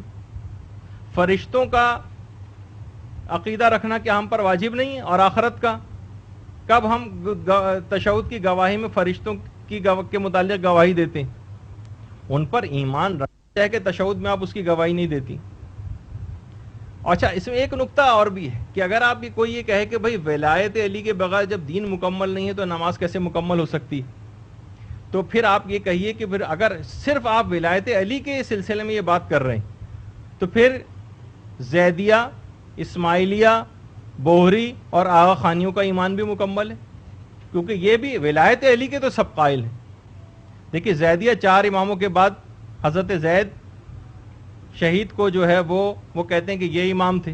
اسماعیلیوں نے 6 امام کے بعد دوسرا اپنا ایک امام مان لیا، لیکن سب میں جو کامن چیز اور مشترک ہے ولایت علی کے، تو سب گمراہ فرقے قائل ہیں. تو کیا ان کو ہم کامل الایمان کہیں گے؟ نہیں. پھر آپ کہیں گے کہ نہیں، 11 ائمہ کی امامت پر بھی گواہی دینا اور اعلان کرنا اس کا بھی ضروری ہے. تو پھر کیا وجہ ہے کہ آپ تشہد کے اندر 11 اماموں کی گواہی نہیں دیتے؟ پھر ان کی گواہی کو بھی لے کر آئیے. اگر ولایت علی ہی فقط صرف مولا کی ولایت اگر ایمان کو مکمل کرنے والی ہے، اور تو اس کا مطلب ہے کہ آپ نے باقی 11 ائمہ کو اس میں سے مائنس کر دیا. اور اگر مائنس نہیں کیا، ان کا بھی اظہار کرنا ضروری ہے، تو پھر کیا وجہ ہے کہ آپ ان کی گواہیاں تشہد کے اندر نہیں پڑھتے؟ دیکھیے بہت ساری اس طرح کی چیزیں. 7ویں دلیل یہ دی جاتی ہے کہ معصومین علیہم السلام نے کہیں بھی شہادت ثالثہ تشہد میں پڑھنا منع نہیں کیا. جب منع نہیں کیا تو لہٰذا ہمیں پڑھنے کی اجازت ہے. دیکھیے یہ دلیل دی جاتی. تو اس کا جواب یہ ہے کہ جناب ٹھیک ہے، ہم نے مان لیا کہ امام نے مثلا نام لے کے اگر منع نہیں کیا، تو کل کو سارے اگر حنفی، شافعی، مالکی، بوہری، آغا خانی، زیدیہ سب اپنے اپنے ائمہ کی گواہی اگر اپنی اپنی اذانوں، اقامت و تشہد میں شامل کر لیں گے تو کیا ہم کہیں گے ٹھیک ہے یہ؟ کیونکہ کسی حدیث میں بھی نہیں آیا کہ مثلا آغا خان کی گواہی دینا جو ہے وہ تمہارے لیے ناجائز ہے. کسی امام نے نہیں کہا، لہٰذا وہ کہیں گے بالکل جائز ہے ہمارے لیے. سیدنا برہان الدین کی مثلا جو ہے اگر کوئی گواہی دینے لگے، یا جو ان کے اور آپ نے، خیر وہ تو ان کو اس لحاظ سے امام نہیں مانتے، دائی کہتے ہیں اس کو، لیکن بہرحال یہ کہ اگر وہ ہر فرقے والے اپنے اماموں کو کہیں کہ ان کا نام تو کہیں بھی حدیث میں ممانعت نہیں آئی تو ہم دینے لگے، تو جو اس کا جواب ہوگا وہی ہمارا جواب ہوگا، جو اس کے لیے آپ جواب جو ہے سوچ کے رکھیں گے. تو بہرحال اب یہاں پر یہ ہم نہیں کہہ سکتے، تو ہم یہ بات بھی اس میں آئے گی کہ ممانعت تو 11 ائمہ کی بھی نہیں آئی. کب کہا گیا ہے کہ مثلا بقیہ 11 ائمہ کی امامت کی گواہی تشہد میں نہ دو؟ تو پھر اس کو بھی کیوں نہیں آپ شامل کرتے؟ تو دیکھیے نقطہ اس کے اندر یہی کہ ولایت علی کا دعویٰ کرنے کے باوجود اس کے قائلین عملاً اس بات کی مخالفت کرتے ہیں. یعنی علی کی کسی نماز میں، علی کی کسی اذان میں، کسی اقامت میں اور کسی تشہد میں شہادت ثالثہ کو اگر آپ ثابت کر دیں، یا کسی بھی امام کی یا پیغمبر اسلام کی کسی نماز میں شہادت ثالثہ کو اگر آپ ثابت کر دیں تو صحیح ہے، ورنہ یہ عمل خود علی کی ولایت کے دائرے سے آپ کو باہر نکال دے گا، کہ آپ کی نماز وہ نہیں ہوگی جو رسول نے پڑھی، جو مولا علی نے پڑھی، جو دیگر ائمہ نے پڑھی۔ اس کے بعد 8ویں دلیل پیش کرتے ہیں۔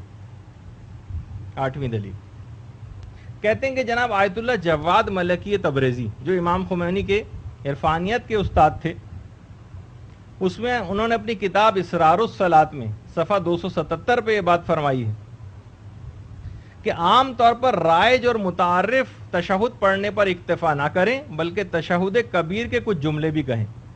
اس سے یہ حضرات یہ تاثر دیتے ہیں کہ آیت اللہ جواد ملکی تبریزی نے تشہد کبیر سے مراد شہادت ثالثہ والا تشہد ہے جس کی طرف اشارہ کیا، جبکہ بات یاد رکھ لیجئے کہ تشہد کبیر وہ ہے جسے تہذیب الاحکام میں شیخ طوسی نے نقل کیا، لیکن اس تشہد کے اندر کہیں بھی شہادت ثالثہ کا کوئی تذکرہ نہیں۔ دیکھیے فقط یہ بات ہمیشہ یاد رکھ لیجئے، میں نے تو خاص طور پر یہ کچھ دنوں سے، یہ جب سے یہ سلسلہ شروع ہوا ہے ایس ایم ایس کے اوپر حدیثیں بھیجنے کا، اور آپ لوگوں کا اور بہت سے مومنین کا بلائنڈلی ان حدیثوں کو فارورڈ کرنے کا کام جو شروع ہو گیا ہے، اس کو بالکل سٹاپ ہونا چاہیے۔ میں نے کتنی احادیث کو جس میں ریفرنسز بھی تھے، ریفرنسز کو جب دیکھا تو وہ اس کتاب کے اندر وہ والی حدیث کوئی پائی نہیں جاتی۔ تو بہرحال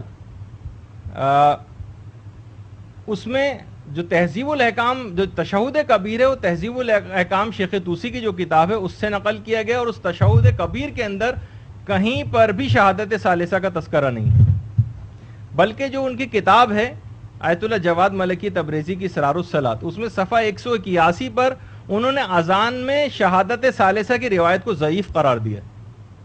لیکن کیونکہ اصل میں جواد ملکی تبریزی کا جو عمومی نظریہ تھا وہ یہ تھا کہ وہ ضعیف روایت کے اوپر عمل کو بھی جائز سمجھتے تھے، لہٰذا وہ اذان میں اس کو جائز سمجھتے تھے، لیکن تشہد میں جائز نہیں سمجھتے تھے۔ اذان میں تو سارے علماء کہتے ہیں کہ قصد جزیت اگر نہ ہو تو اذان میں علی ولی اللہ کہنے کی اجازت ہے، بلکہ اس کو کہنا چاہیے، اب تو تشیع کے علامات میں سے، لیکن نماز کے اندر شامل نہیں کیا جا سکتا۔ پھر ایک دلیل پیش کی جاتی ہے کہ آیت اللہ گل پائگانی نے امام خمینی کی جو نماز جنازہ پڑھائی تھی اس میں شہادت ثالثہ پڑھی تھی۔ دیکھیے لوگ بڑے کہیں گے بتائیے آیت اللہ گل پائگانی نے ہی اگر ایسا کر دیا، تو دیکھیے سب سے پہلی بات تو یہ ہے کہ وہ دعا ہے، نماز نہیں۔ نماز ہوتی تو اس کے اندر رکوع بھی ہوتا، تشہد بھی ہوتا، اور سجدہ بھی ہوتا، اور سلام بھی ہوتا، اور یہ سب چیزیں ہوتی، اس کو تسامحاً نماز کہہ دیا جاتا ہے۔ تو بہرحال اس کے اندر تو بہت سارے اس قسم کے الفاظ شامل کیے جا سکتے ہیں دعا کے اندر، لیکن کیونکہ وہ اس لحاظ سے نماز شمار نہیں ہوتی، تو آیت اللہ گل پائگانی نے اگر پڑھا تو بہت سے علماء پڑھتے ہیں، لیکن وہ نماز نہیں، یعنی جو نماز پنجگانہ ہم پڑھتے ہیں۔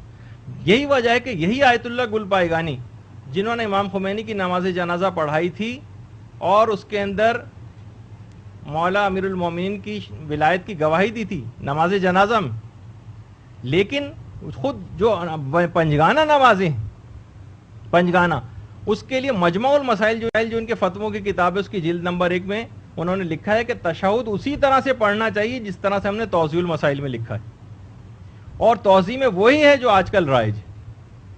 یعنی آیت اللہ گل پائگانی کا خود یہ نظریہ تھا کہ تشہد کے میں وہی الفاظ کہنے چاہیے جو کہ آج کل سب لوگ اپنے تشہد کے اندر پڑھتے ہیں، انہوں نے کہا جو توضیح المسائل میں بس وہی۔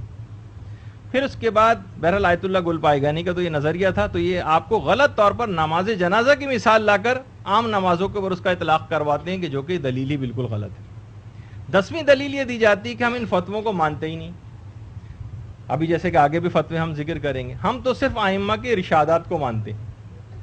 ان بے وقوفوں سے کوئی پوچھے کہ پھر شیخ کولینی سے لے کر آج تک تم کسی عالم کی کتاب کا حوالہ نہ دیا کرو، کیونکہ یہ سب مجتہدین کی لکھی ہوئی کتابیں، پھر ہم دیکھتے ہیں کہ آپ کیسے ائمہ کے وجود کو بھی ثابت کر سکتے ہیں۔ یہ اگر مجتہدین کتابیں نہ لکھتے، اس میں احادیث کو ذکر نہ کرتے، ائمہ کے نام ہمیں نہ بتاتے، پھر ہم دیکھتے ہیں کہ آپ ائمہ کو بھی کیسے ثابت کرتے۔ تو بہرحال پھر یہ دیکھیے کہ یعنی کس نے یہ عقائد آپ تک پہنچائیں، انہی فقہا کی کتابوں سے ہم کو صحیح دین ملا ہے، اس کی نفی کر کے آپ مذہب کی کسی بات کو ثابت نہیں کر سکتے. تو اب دو ہی صورتیں آپ لوگوں کے سامنے، یا تو کاملاً اس کو ریجیکٹ کریں تمام فقہا کو اور ان کی کتابوں کو، یا پھر ان کو مانیں. یہ 10ویں دلیل. یہ تو اب تقلید کے ضمن میں جائے گا، وہ تو اب ہم اس پہ گفتگو فی الحال نہیں کر رہے. ابھی تو ہم صرف اس پہ گفتگو کر رہے ہیں کہ ہم کلام ائمہ کو مانتے ہیں. مجتہد جو ہے وہ تو غلطی تو کر سکتا ہے، وہ تو ہمارا بھی نظریہ، ہم مجتہدین کو معصوم نہیں کہتے. لیکن کون سی غلطی؟ نہیں، ان کو یہ وہ ثابت کریں نا غلطی کہاں ہے. ابھی سنیے تو ابھی تو دلائل ابھی آگے چل کر آئیں گے. 11ویں دلیل دیتے ہیں. دیکھیے بہت ساری ایک اور بات اور بھی، جیسے ابھی میں نے کہا کہ ایک تو نا غلط حوالوں سے اگر کوئی حوالے پیش کر رہا ہوں نا تو ہمیشہ اس کو چیک کریں. ایک صاحب نے تو باقاعدہ ایک بحث میں ان سے کافی تفصیلی کئی مہینوں پر محیط ایک بحث چلی تھی، تو انہوں نے بہار الانوار کی غالباً 84 جو جلد ہے، کہا کہ اس جلد میں صفحہ نمبر تک جو ہے مجھے لکھ کے بھیجا کہ دیکھیے اس کے اندر فلاں جو ہے حدیث ہے اور اس کے یہ الفاظ ہیں. میں نے اوریجنل بہار الانوار کی وہ جلد نکال کے وہی صفحات جو ہیں جو جس پہ وہ حدیث تھی موجود تھی اس کے وہ الفاظ نکال کے ان کو بھجوایا، جس میں وہ کچھ لائنوں کے ایڈیشن ہوئے تھے اس فوٹو اسٹیٹ کے اندر جو انہوں نے مجھے بھجوائی تھی. یہ ایک بہت بڑی سازش ہو رہی ہے احادیث کے اندر اس طرح کی جعل سازیاں کرنے کی. عوام تو دیکھیے، عوام کا وہ عوام ہی کو گمراہ کرنا ان کا کام ہے. عوام دیکھتی ہیں عربی میں ایک عبارت لکھی ہوئی، نیچے بہار الانوار کا مثلا حوالہ لکھا ہوا ہے، تو اس کا مطلب ہے کہ بس یہ چیز بالکل صحیح ہوگی. ہمیشہ اس بات کو چیک کریں، الفاظ تو کو پتہ چلیں گے کتنی ہی گورکھ دھندے اس کے اندر اس طرح کے جعلی اور فراڈ جو ہیں وہ احادیث کے اندر ہو رہے ہیں. کہتے ہیں 11ویں دلیل یہ ہے کہ شہادت ثالثہ پر جو مبنی حدیث ہے وہ بہار الانوار میں ہے، حدائق الناظرہ میں ہے، قوانین الشریعہ میں ہے، انوار شرعیہ میں ہے جو علامہ حسین بخش جاڑہ صاحب کی لکھی ہوئی ہے، اور کتاب فقہ الرضا میں ہے جو خود 8ویں امام کی تصنیف کردہ کتاب ہے. وہ یہ کہتے ہیں فقہ الرضا کے اندر ہے، یا فقہ الرضوی بھی اس کو کہا جاتا ہے. ان سب کتابوں کا حوالہ ہے. اچھا اب ہم سب سے پہلے لیتے ہیں مثلاً بہار الانوار کو. بہار الانوار دیکھیے، جتنی بھی یہ کتابیں ہیں جس کے اندر ایک ہی حدیث ہے جس کو سب لوگ مختلف لوگ کوٹ کر رہے ہیں، وہ سب کا ماخذ فقط ایک کتاب ہے جس کا نام ہے فقہ الرضا. ابھی فقہ الرضا کے اوپر میں گفتگو آگے چل کر تھوڑی سی کروں گا. فقہ الرضا کے متعلق یہ کہتے ہیں کہ امام علی رضا علیہ الصلوۃ والسلام نے اللہم صلی علی محمد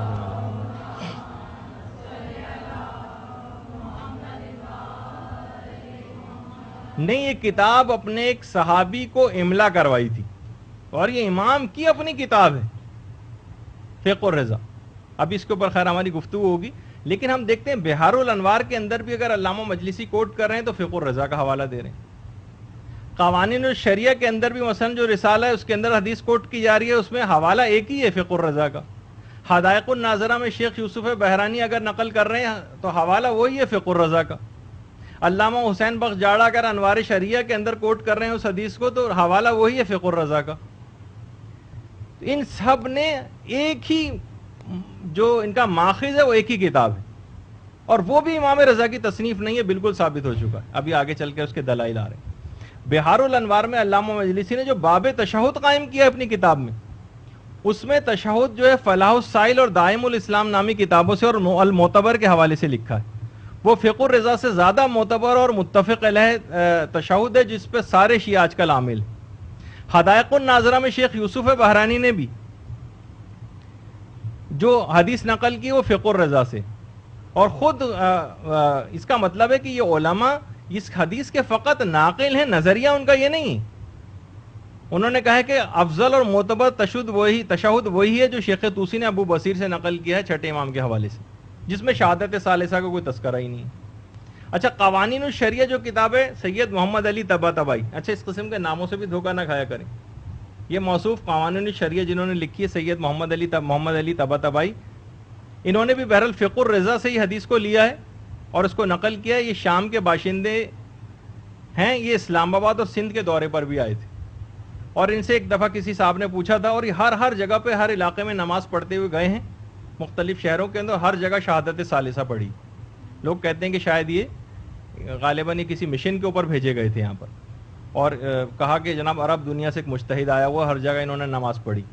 ان سے پوچھا کسی نے کہ اگر کوئی شخص رکوع اور سجدے میں اگر صرف یا علی یا علی یا علی پڑھتا رہے تو رکوع اور سجدہ صحیح ہے؟ انہوں نے کہا جی ہاں بالکل صحیح. تو بہرحال اس قسم کے ناموں سے اور اماموں وغیرہ سے دھوکہ نہ کھائیں. اچھا, اب انوار شرقیہ جو ہے یہ علامہ حسین بخش جاڑا صاحب کی لکھی ہوئی کتاب ہے. اچھا, جو علامہ حسین بخش جاڑا صاحب ہیں انہوں نے شہادت ثالثہ کی جو روایت ہے وہ مستدرک الوسائل سے نقل کی ہے, لیکن مستدرک کا بھی ماخذ فقہ الرضا ہی ہے.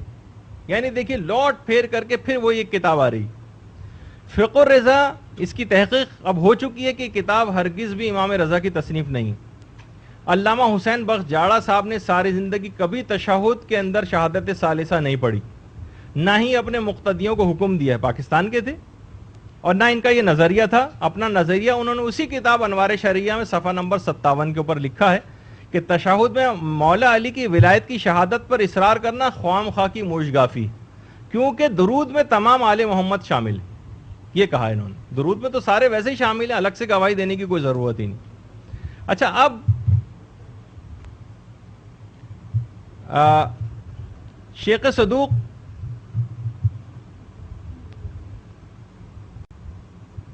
دیکھو, فقہ الرضا جو ہے اس میں ایک دلیل کی یہ دی جاتی ہے کہ لوگ کہتے ہیں کہ یہ کتاب جو ہے امام رضا علیہ السلام کی تصنیف ہے, یہ لوگ, جبکہ اس کتاب کے ٹائٹل پر ہی لکھا ہوا ہے امام رضا علیہ السلام سے منسوب کتاب. لیکن یہ تو آپ کے سامنے اس کتاب کو نہیں لاتے نا, اس کی ٹائٹل پہ ہی لکھا ہوا ہے. تمام علماء کی تحقیق یہ کتاب امام کی نہیں ہے, اور اس کی عبارتیں بھی گواہ ہیں کہ امام کی نہیں ہو سکتی. مثلا اس کے اندر روایتیں اس طرح سے ہیں, میں روایت کرتا ہوں, روایت کی گئی ہے, ہم روایت کرتے ہیں. یہ کبھی بھی کسی امام کا یہ اسلوب ہے ہی نہیں. اور کبھی کسی امام کا سنا آپ نے کہ امام کہتے ہیں میں روایت کرتا ہوں, یا روایت کی گئی ہے, یا ہم روایت کرتے ہیں؟ یہ اسلوب امام کا نہیں. پھر دوسری بات یہ کہ فقہ الرضا ایک امام نے اپنے دور میں لکھوائی تھی نا, تو یہ آخر علامہ مجلسی کے قریب ترین دور کے اندر 1000 سال تک کی کتاب کہاں چھپی رہی؟ یہ اچانک سے کیسے نکل کے آئی ہے؟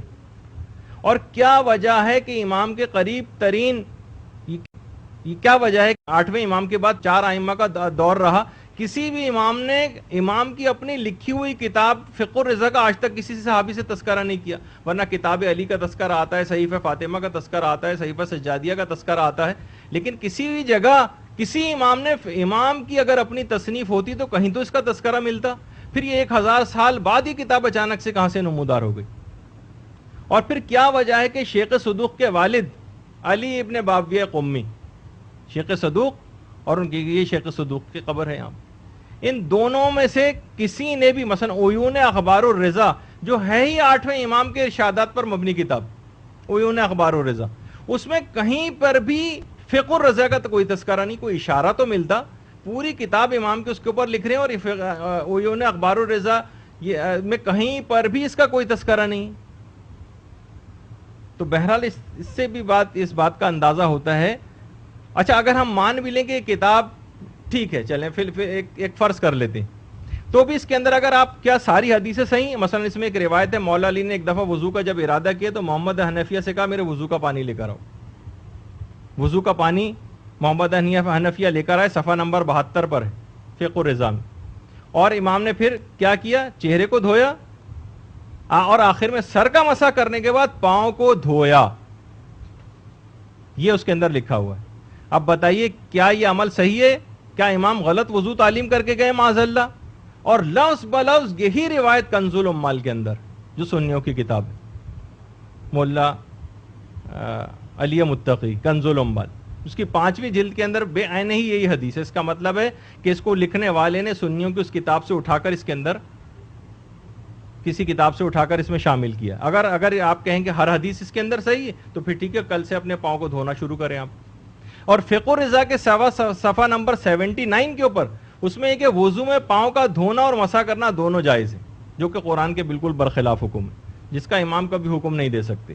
اور صفحہ 113 پر لکھا ہوا ہے کہ سورہ ناس اور سورہ فلق قرآن کا حصہ ہی نہیں.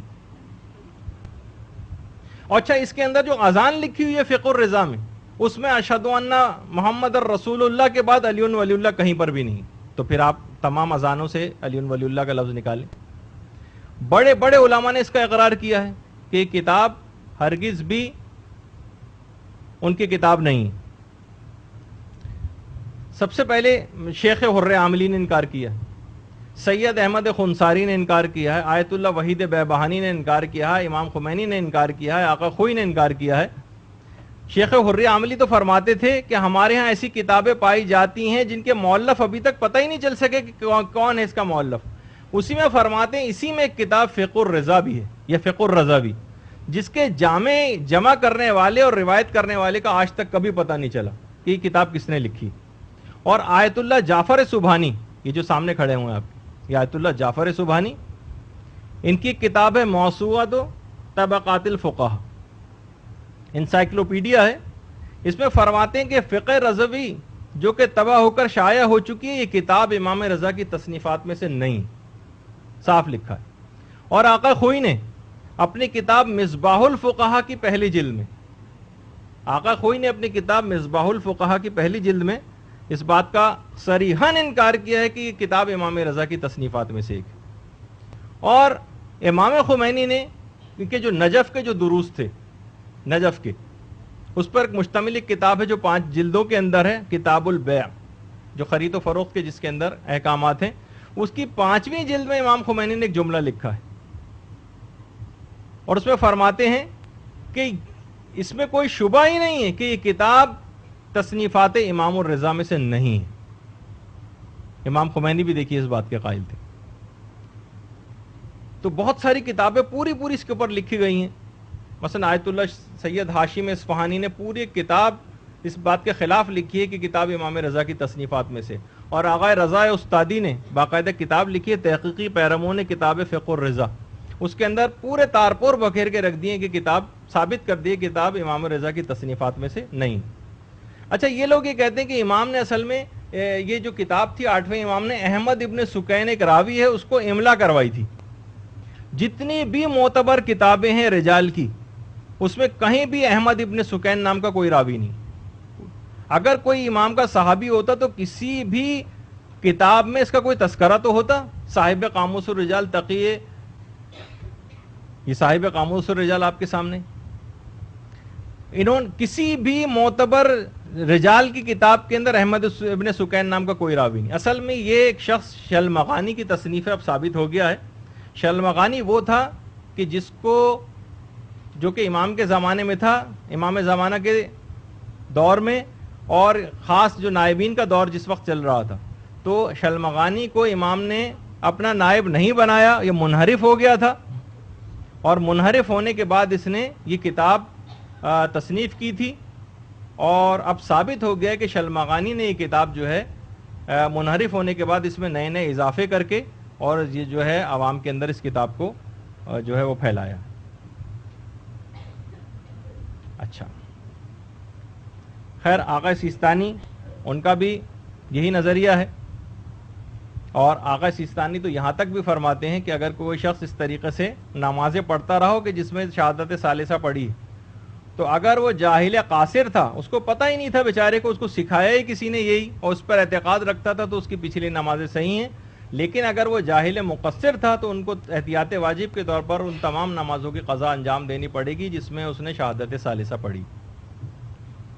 اور باقاعدہ تہذیب الاحکام کی 2 جلد میں زرارہ سے روایت ہے 6 امام سے، کہ جس میں امام نے فرمایا کہ تشہد میں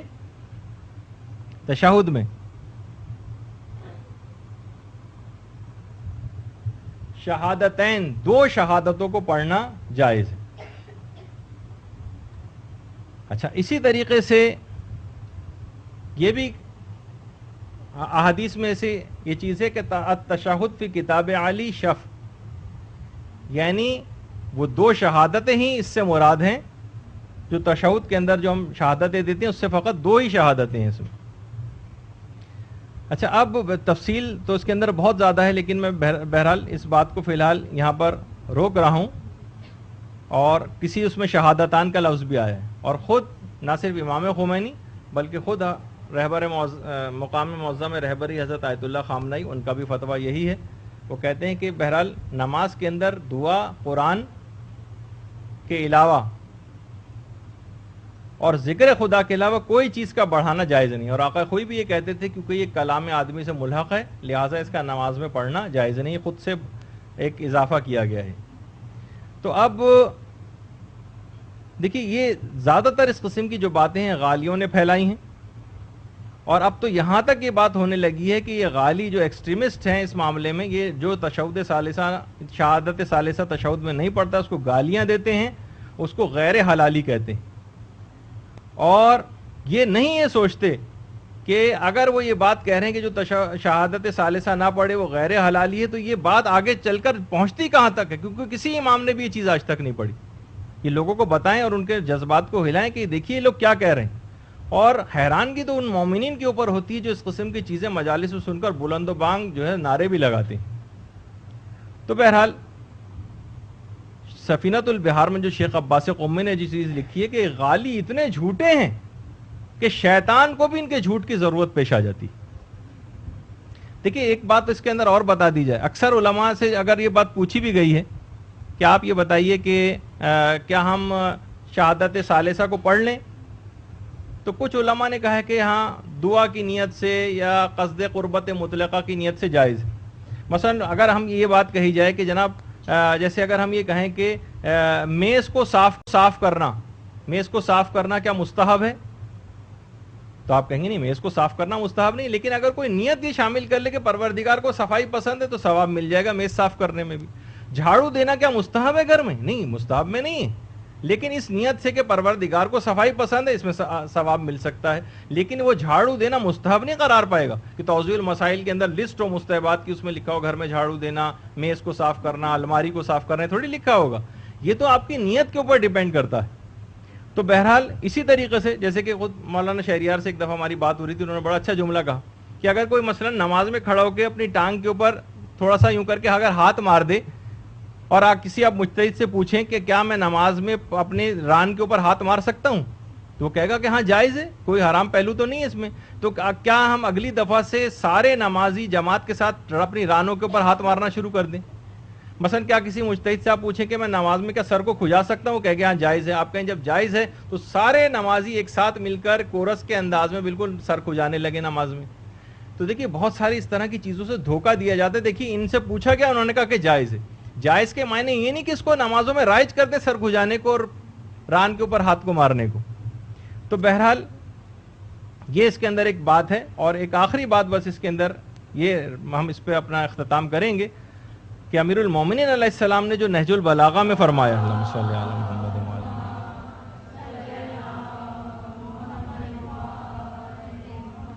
کہ فتنوں کا آغاز خواہشات کی پیروی سے ہوتا ہے اور بدعتوں کی ایجاد سے ہوتا ہے. اس میں کتاب خدا کی مخالفت کی جاتی ہے، مولا فرماتے ہیں، اور اس میں لوگ دین سے ہٹ کر ایک دوسرے کی مدد کرتے ہیں. اور اگر باطل حق کی آمیزش سے محفوظ رہتا تو حق کی جستجو کرنے والوں کے گمراہ ہونے کا کوئی خوف نہ ہوتا. خطبہ نمبر یہ مجھے خطبہ نمبر یاد نہیں، لیکن خطبے میں کہا ہے، بہت بڑا خطبہ ہے کہ فتنوں کا آغاز خواہشات کی پیروی اور بدعتوں کی ایجاد سے ہوتا ہے. اس میں کتاب خدا کی مخالفت کی جاتی ہے اور لوگ دین سے ہٹ کر ایک دوسرے کی مدد کرتے ہیں. اور اگر باطل حق کی آمیزش سے محفوظ رہتا تو حق کی جستجو کرنے والوں کے گمراہ ہونے کا کوئی خوف نہ ہوتا. اور اگر حق باطل کی آمیزش سے محفوظ رہتا تو اس کے دشمنوں کی زبانیں کٹ جاتی، مولا فرماتے ہیں. لیکن ہوتا کیا ہے، امام فرماتے ہیں ہوتا کیا ہے کہ کچھ یہاں سے لیا جاتا ہے، کچھ وہاں سے لیا جاتا ہے، ان کو باہم ملا دیا جاتا ہے. یہاں وہ مقام ہوتا ہے کہ جب شیطان اپنے دوستوں پر مسلط ہو جاتا ہے اور نجات فقط ان لوگوں کے حصے میں آتی ہے جن کے لیے اللہ کی طرف سے بھلائی پہلے سے مقرر ہو چکی ہوتی. تو بہرحال خدا ہم سب کو خواہشات نفسانی سے محفوظ فرمائے اور بدعتوں کے فتنوں سے محفوظ فرمائے اور اپنی خالص بندگی کی توفیق عنایت فرمائے. ان تمام دلائل کو خدا را رٹیے، ورنہ آپ کی آنے والی نسلیں، آپ کے بچے یہ اس قسم کے افکار کو لے کر گھر میں آئیں گے اور اس کے بعد ان کو آگے بہکانا بہت آسان ہو جائے گا.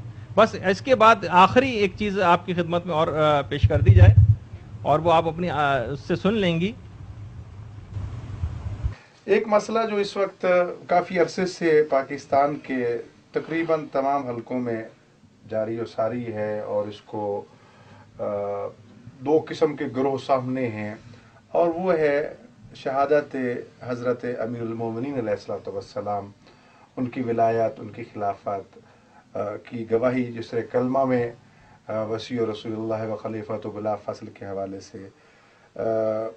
یہ سلسلہ بعض علماء کی طرف سے جو اپنے آپ کو عالم بھی کہتے ہیں، آذان میں اس کو بطور بدعت ذکر کر دیا کہ بدعت ہے. اس کا دیکھا دیکھی دوسری طرف سے معاملہ چلا کہ یہ شہادت ثالثہ جو ہے جس کو عرف میں اس وقت پکارا جا رہا ہے، اور وہ نماز میں واجب ہے. جو نہیں پڑھتا تشہد میں وہ شیعہ ہی نہیں ہے، وہ نعوذ باللہ بڑے سخت حلال زادہ نہیں ہے. ایک طرف یہ پر افراد و تفرید دونوں طرف سے ہے، اور دونوں طرف جو ہیں اس میں اس وقت جو سر فہرست ہیں وہ علماء ہیں، امامہ پوش ہیں. پس پردہ کون لوگ ہیں کون نہیں ہیں، کیا یہ سازش کا حصہ ہے یا شرعاً اس کا جواز ہے یا جواز نہیں ہے. اس سلسلے میں فقہی نقطہ نظر سے آپ روشنی ڈالیں کہ عوام الناس جو اس مغالطے کا شکار ہیں وہ سخت پریشان ہو جاتے ہیں کہ ہم کیا کریں. ظاہر ہے کہ یہ ایک حساس مسئلہ ہے. جس طرح کے میں سمجھتا ہوں تاریخ میں سیاسی نعرے بہت سے موجود ہیں. خوارج نے نعرہ لگایا تھا لا حکم الا للہ، امیر المومنین نے فرمایا کلمۃ حق جراد بالباطل. تو کبھی یہی ہوتا ہے کہ ولایت علی علیہ السلام کی یہ ممکن ہے. تو اس حساسیت کو سامنے رکھ کے علماء کے خلاف ایک فضا ہموار کی جاتی ہے، مراجع کے خلاف ایک فضا ہموار کی جاتی ہے، اور ایک طرف ایک جواز کا پہلو پیدا کیا جاتا ہے، ایک ناجائز کا پہلو فقہی حکم ہے. جبکہ مسئلہ تقلید جو ہے وہ بہت واضح ہے کہ جو فقیر جس کی اب تقلید کرتے ہیں اس کے فتوی کے مطابق عمل کر لیجیے. تو اس پہلوؤں پہ تھوڑا سا میں چاہتا ہوں کہ اس میں پس پردہ کیا ہو رہا ہے، کیونکہ یہ ایک سازش کی صورت اختیار کر چکا ہے، قوم میں تفریق کا باعث بن رہا ہے. شرعی حیثیت جواز کی کیا ہے؟ کیا یہ سازش ہے، غلط فہمی ہے، یا اس میں جہالت ہے، یا اس کی کیا کیفیت؟ اس میں دونوں پہلو ہیں. سازش بھی ہے، جیسے مجھے خبر ملی تھی کہ ضیاء الحق نے اس مصیبت کو سامنے لانے کی بہت کوشش کی گئی تھی تاکہ شیعوں کو 2 حصوں میں 3 حصوں میں تقسیم کر دیا جائے، کیونکہ اس نے شیعوں سے ایک سخت تھپڑ کھایا تھا جب مطالبات قبول کرنے پر وہ مجبور ہو گیا تھا. تو اس نے دیکھا کہ یہ علی کے نام پہ جمع ہوتے ہیں تو ان کو علی کے نام سے مختلف کرنے کی کوشش کی جائے. اور کچھ لا علمی، بے بردباری، دونوں طرفوں سے سنگین الفاظ، سنگین موقف اختیار کرنا، یہ اس آتش کو اور بھڑکا رہا ہے. اس کا شرعی نقطہ نظر سے یہ ہے کہ جیسے آپ نے کہا یہ ایک فقہی مسئلہ ہے، اس کو ہر انسان اپنے مرجع تقلید کے اعتبار سے اس پر عمل کرے. کسی دوسرے کیچڑ اچھالنا یہ جائز نہیں ہے. جو کسی کی تقلید کرتا ہے البتہ اس کی پہلے تقلید درست ہو، تقلید درست کرنے کے بعد پہلے جو وہ اس کا مرجع کہے اس کو وہ اس کو اپنے راہ عمل قرار دے اور اس پہ چلے. میرے فتوے کے مطابق اذان میں ثواب کی خاطر، لیکن جیسے کہ میں نے توضیح مسائل میں کے حاشیے میں اور میرے دین و اصلی جو رسالہ میں نے اپنے قلم سے لکھا ہے، دین و قیم میں لکھا ہے کہ اس کو یہ باعث ثواب ہے. اذان میں ثواب کے لیے اس کا پڑھنا جو ہے بہت ہی بہتر ہے، بلکہ یہ آج کل شیعیت کی علامت ہو چکی ہے. اس رمز و علامت کو باقی رکھنا بہت ضروری ہے. باقی رہا جہاں تک نماز کے سے ائمہ علیہ السلام نے نماز پڑھ کے دکھائی، ہمیں پڑھنے کا کیسے پڑھنی چاہیے بیان فرمایا ہے. کسی معصوم سے صحیح روایت میں نہیں ملتا کہ کسی معصوم نے اس کو پڑھا ہو یا اس کے پڑھنے کا حکم دیا ہو. صرف ایک روایت ہے کہ جس کو شلمخانی نے اپنی کتاب تکلیف میں لکھا تھا، جو آج کل فقہ رضوی کے اعتبار سے مشہور ہے. میری تحقیق کے مطابق یہ وہی کتاب تکلیف ہے جس کو شلمخانی نے لکھا تھا اور جس پہ امام زمانہ نے لعنت کی تھی، کیونکہ یہ غیبت صغرا میں تھا. اس پہ امام زمانہ شلمخانی پہ لعنت کی تھی. اور امام کے نائبوں میں سے ایک نائب نے 4 نائبوں میں سے ایک نے فرمایا تھا کہ اس میں کچھ چیزیں دین کے خلاف ہیں، بولے اس نے اس کی نشاندہی نہیں کی، اور یہی روایت جو اس نے اس کتاب میں لکھی ہے شہادت ثالثہ، اس میں ہے معتبر کتابوں میں یہی تشہد اس شہادت ثالثہ کے بغیر موجود ہے۔ اس کا مطلب ہے کہ اس نے وہاں سے لے کر اس کو خود اس میں داخل کیا، اور اس نے یہ بھی لکھا ہے اس نے کہ آپ وضو میں پاؤں کو دھو بھی سکتے ہیں، مسح بھی کر سکتے ہیں۔ مجھے تعجب ہے کہ جو لوگ اس کتاب فقہ رضوی پر اس بات کے تو اس کی مانتے ہیں، اس کی بات جو کیوں نہیں مانتے، اور اس نے اذان و اقامت میں بھی شہادت ثالثہ کو نہیں لکھا ہے، تو اس کو کیوں نہیں مانتے ہیں؟ جس کا مطلب یہ ہے کہ جو آپ کی مرضی کے مطابق ہو، آپ کی خواہش کے مطابق ہو، وہ تو مانتے ہیں۔ دین یہ نہیں ہے، دین یہ ہے کہ جو مولا نے حکم فرمایا ہے اس کو مانو، خواہ میری خواہش کے مطابق ہو یا میری خواہش کے مخالف ہو، یہ مانا۔ لہذا اور میرے فتوے کے مطابق آپ کو نماز میں خواہ نماز واجب ہو یا نماز مستحب ہو، نافلہ ہو، قنوت میں اور رکوع میں تسبیح واجب کے بعد اور سجدے میں تسبیح واجب کے بعد دعا کی صورت میں خدا کی وحدانیت، مولا کی وحدانیت کا اقرار کیجئے اور امیر رسول کی رسالت کا اقرار کیجئے، یا صرف مولا کی ولایت کا اقرار کیجئے، خدایا میں مولا امیر المومنین علیہ السلام کی ولایت اور خلافت بلا فصل کا بلے معتقد ہوں، میں اس کے واسطے سے میں اپنی فلان حاجت تم سے طلب کرتا ہوں، اس کو پورا کیجئے۔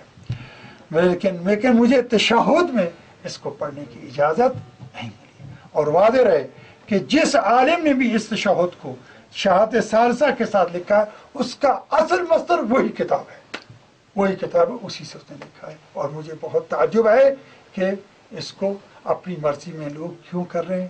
دیکھیں کہ ہم مغرب کی 3 رکعتوں کو 4 نہیں کر سکتے ہیں، ایک رکعت میں ایک سجدے کی دو سجدے کو یا ایک سجدہ نہیں کر سکتے ہیں، یا 4 سجدے نہیں کر سکتے ہیں، 2 رکوع نہیں کر سکتے ہیں۔ اس لیے اس طرح ہم نماز میں کسی کی کمی و زیادتی نہیں کر سکتے۔ اور جیسے ہمارے 12 امام ہیں تو 12 ہی رہیں گے، ہم 13 نہیں بنا سکتے ہیں۔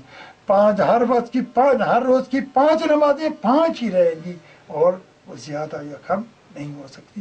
ہم خدا کے بندے ہیں، خدا کے ہی بندے رہیں۔ اور واضح رہے کہ آج کل اذان میں شہادت ثالثہ امام امیر المومنین علیہ السلام کی خلافت بلا فصل کا اعلان جو ہے، یہ ایک مومن کی نشانی بن چکا ہے، امام کی ایمان کی نشانی بن چکا ہے۔ اس کو ثواب کے لیے جاری رکھنا بہت ضروری ہے، بہت ضروری ہے۔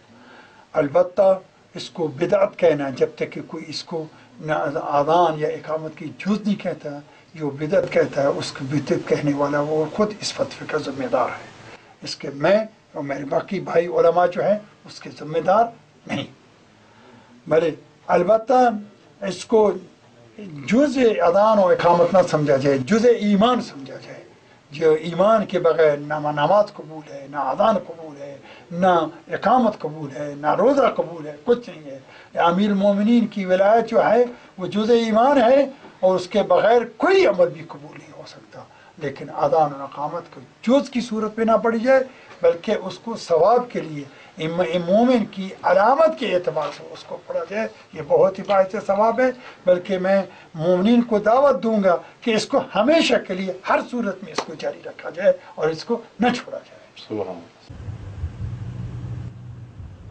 تو گفتگو یہاں پر ہماری جتنا بھی آج کے جو پیریڈ تھا ہمارے اس میں اس کو مکمل کیا، اگرچہ کچھ چیزیں اور بھی اگلی دفعہ نیکسٹ کلاس کے اندر کوئی مزید انحرافی افکار کے دلائل کا رد اپنی گفتگو میں لے کر آئیں گے۔ وصلی اللہ علی محمد و آلہ الطیبین الطاہرین۔ جی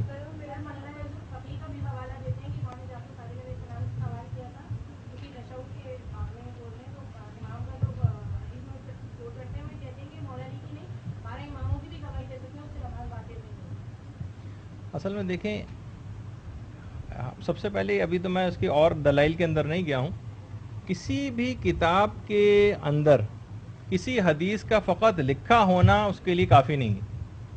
ورنہ آپ کو ایسی ایسی قسم کی احادیث جو ہیں ابھی آپ کو اگر چاہیں تو ہم سنا سکتے ہیں کہ پھر اگر حدیث کو، یہ تو اخباریوں کا اصل میں نظریہ کہ جو حدیث ملے اس کو اس پر بعین ہی من و عن عمل کرو اور علم الرجال کے اندر جانے کی کوشش ہی نہ کرو. یہ پھر کیا وجہ ہے کہ 80 ہزار حدیثیں، بہت سے جو لوگ پکڑے جاتے تھے فتنے وضع حدیث کے نام سے کتنی کتابیں لکھی گئیں، 80 ہزار حدیثیں جو وہ کہتے تھے کہ تم ہمیں قتل تو کر رہے ہو لیکن ہماری ان حدیثوں کا کیا کرو گے جو ہم نے جال سازی کر کے تمہارے اندر پھیلا دی.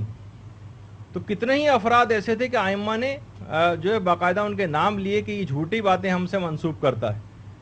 کوئی امام ایسا نہیں ہے، امام فرماتے ہیں کہ جس کے ساتھ کوئی جھوٹی حدیثیں بیان کرنے والے افراد اس کے ساتھ ساتھ نہ لگے رہتے ہیں جو ان سے باتوں کو سن کر دوسرے لوگوں میں پھیلاتے تھے.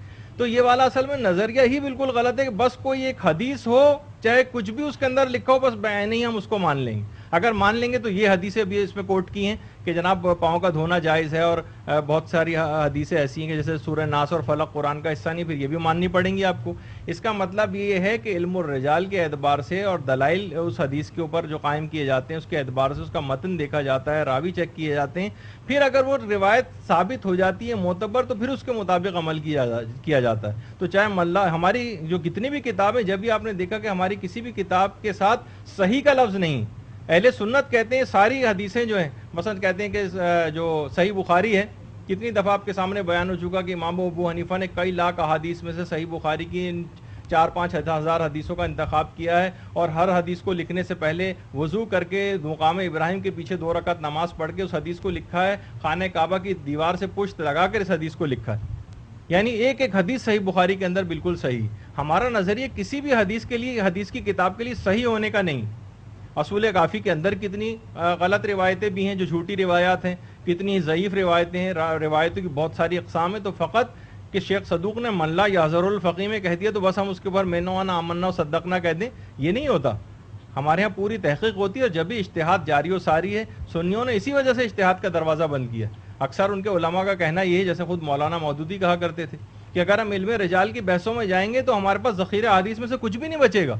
وہ فلاں راوی ضعیف، فلاں راوی ضعیف، فلاں راوی ضعیف، تو آپ کا مذہب کیا ہے ہی ایسا عنوان، اس کے اندر چیزیں ہی ایسی ہیں کہ پھر واقعی حدیث میں کچھ نہیں بچے گا. لیکن ہمارے علماء نے جو اجتہاد کو جاری و ساری رکھا ہوا اس کا دروازہ اس وجہ سے ہی بند نہیں کیا. یہی وجہ ہے کہ آج اگر اہل سنت اجتہاد کے دروازے کو کھولتے ہیں تو ان کو معلوم ہے کہ اس کا نتیجہ یہ ہوگا کہ پھر کوئی حدیث ہمارے پاس نہیں بچے گی، پورا مذہب خطرے میں پڑ جائے گا، لہٰذا اجتہاد کے دروازے کو بند کرو. تو یہ اخباری جتنے ایسے حضرات ہیں کہ جو اجتہاد و تقلید کو نہیں مانتے، یہ بھی اجتہاد کا دروازہ اسی وجہ سے بند کرنا چاہتے ہیں. تو بہرحال یہ کہ یہ اس قسم کی بہت ساری احادیث ہیں. ہو سکتا ہے کہ اس کے اندر اچھا بہت سارے ایسے ہیں جیسے تشہد کبیر، اس کے اندر بہت سارے تشہد کے مستحب اجزاء بھی ہیں. وَأَنَّ عَلِيٌّ نِعْمَ الْمَوْلَى مثلاً بہت سے علماء تک آیت اللہ بہجت تک پڑھا کرتے تھے، لیکن قصد جزیت نہیں ہونا چاہیے، کس نیت سے پڑھا جانا چاہیے، بطور دعا ہونا چاہیے، بطور ذکر ہونا چاہیے، یا قرآن ہونا چاہیے. مثلا دیکھیے قرآن کو تو پڑھنے کی اجازت ہے نا، لیکن آپ خود دیکھتی ہیں کہ نماز میں اگرچہ قرآن پڑھنے کی اجازت ہے لیکن سجدوں والی آیات پڑھنے کی اجازت پھر بھی نہیں. آپ کہیں گے بھائی یہ کون سا ایسا قرآن ہے، یعنی کون سی ایسی نماز ہے جس میں قرآن پڑھنے سے نماز باطل ہوئی جا رہی ہے؟ جو بھی آیات سجدہ ہیں پڑھنے سے کیا نماز باطل نہیں ہوتی جان بوجھ کے اگر پڑھا جائے؟ تو بہرحال یہ مسئلہ صرف یہاں کی حد تک نہیں رہ جاتا کہ ہم صرف کسی بھی عالم کو یا اس کی کتاب کو فقط کوٹ کرتے ہیں کہ اجتہادی مسئلہ ہے جس میں پوری تحقیق ہوتی ہے کہ روایت صحیح ہے یا نہیں ہے. اگر صحیح ہوتی ہے تو اس پر عمل کیا جاتا ہے، اور اگر صحیح نہیں ہوتی تو اس کو پھر رد کیا جاتا ہے. تو کیونکہ ان تمام روایات کے اندر اس کی تحقیق ہونا ضروری ہے. اور یہ جتنے بھی احادیث یہ چاہے ملا یاسر الفقی کے اندر کوٹ کی گئی ہوں اور کتابوں کے اندر، آپ نے دیکھا کہ لوٹ پھر کر کے ان کا رابطہ ہو رہا ہے فقہ الرضوی سے، فقہ الرضا سے، جس کے متعلق ثابت ہو چکا ہے تقریباً اب کہ یہ شلمغانی کی کتاب ہے جس میں اس نے بہت ساری چیزیں جو ہیں وہ داخل کر دی ہیں. تو لہٰذا اس لحاظ سے سب کا مدرک اور ماخذ وہی ایک کتاب بن جاتی ہے. وہ نقل در نقل ہوتے ہوئے بہت سارے حوالے آپ کے پاس آ رہے ہیں لیکن ان سب کا مصدر ایک ہی کتاب ہے بس. تو بہرحال تفصیل اس پہ اور بات ہو سکتی ہے لیکن اگلے لیکچر کا وقت ہونے والا ہے. وصلی اللہ علی محمد وآلہ الطیبین.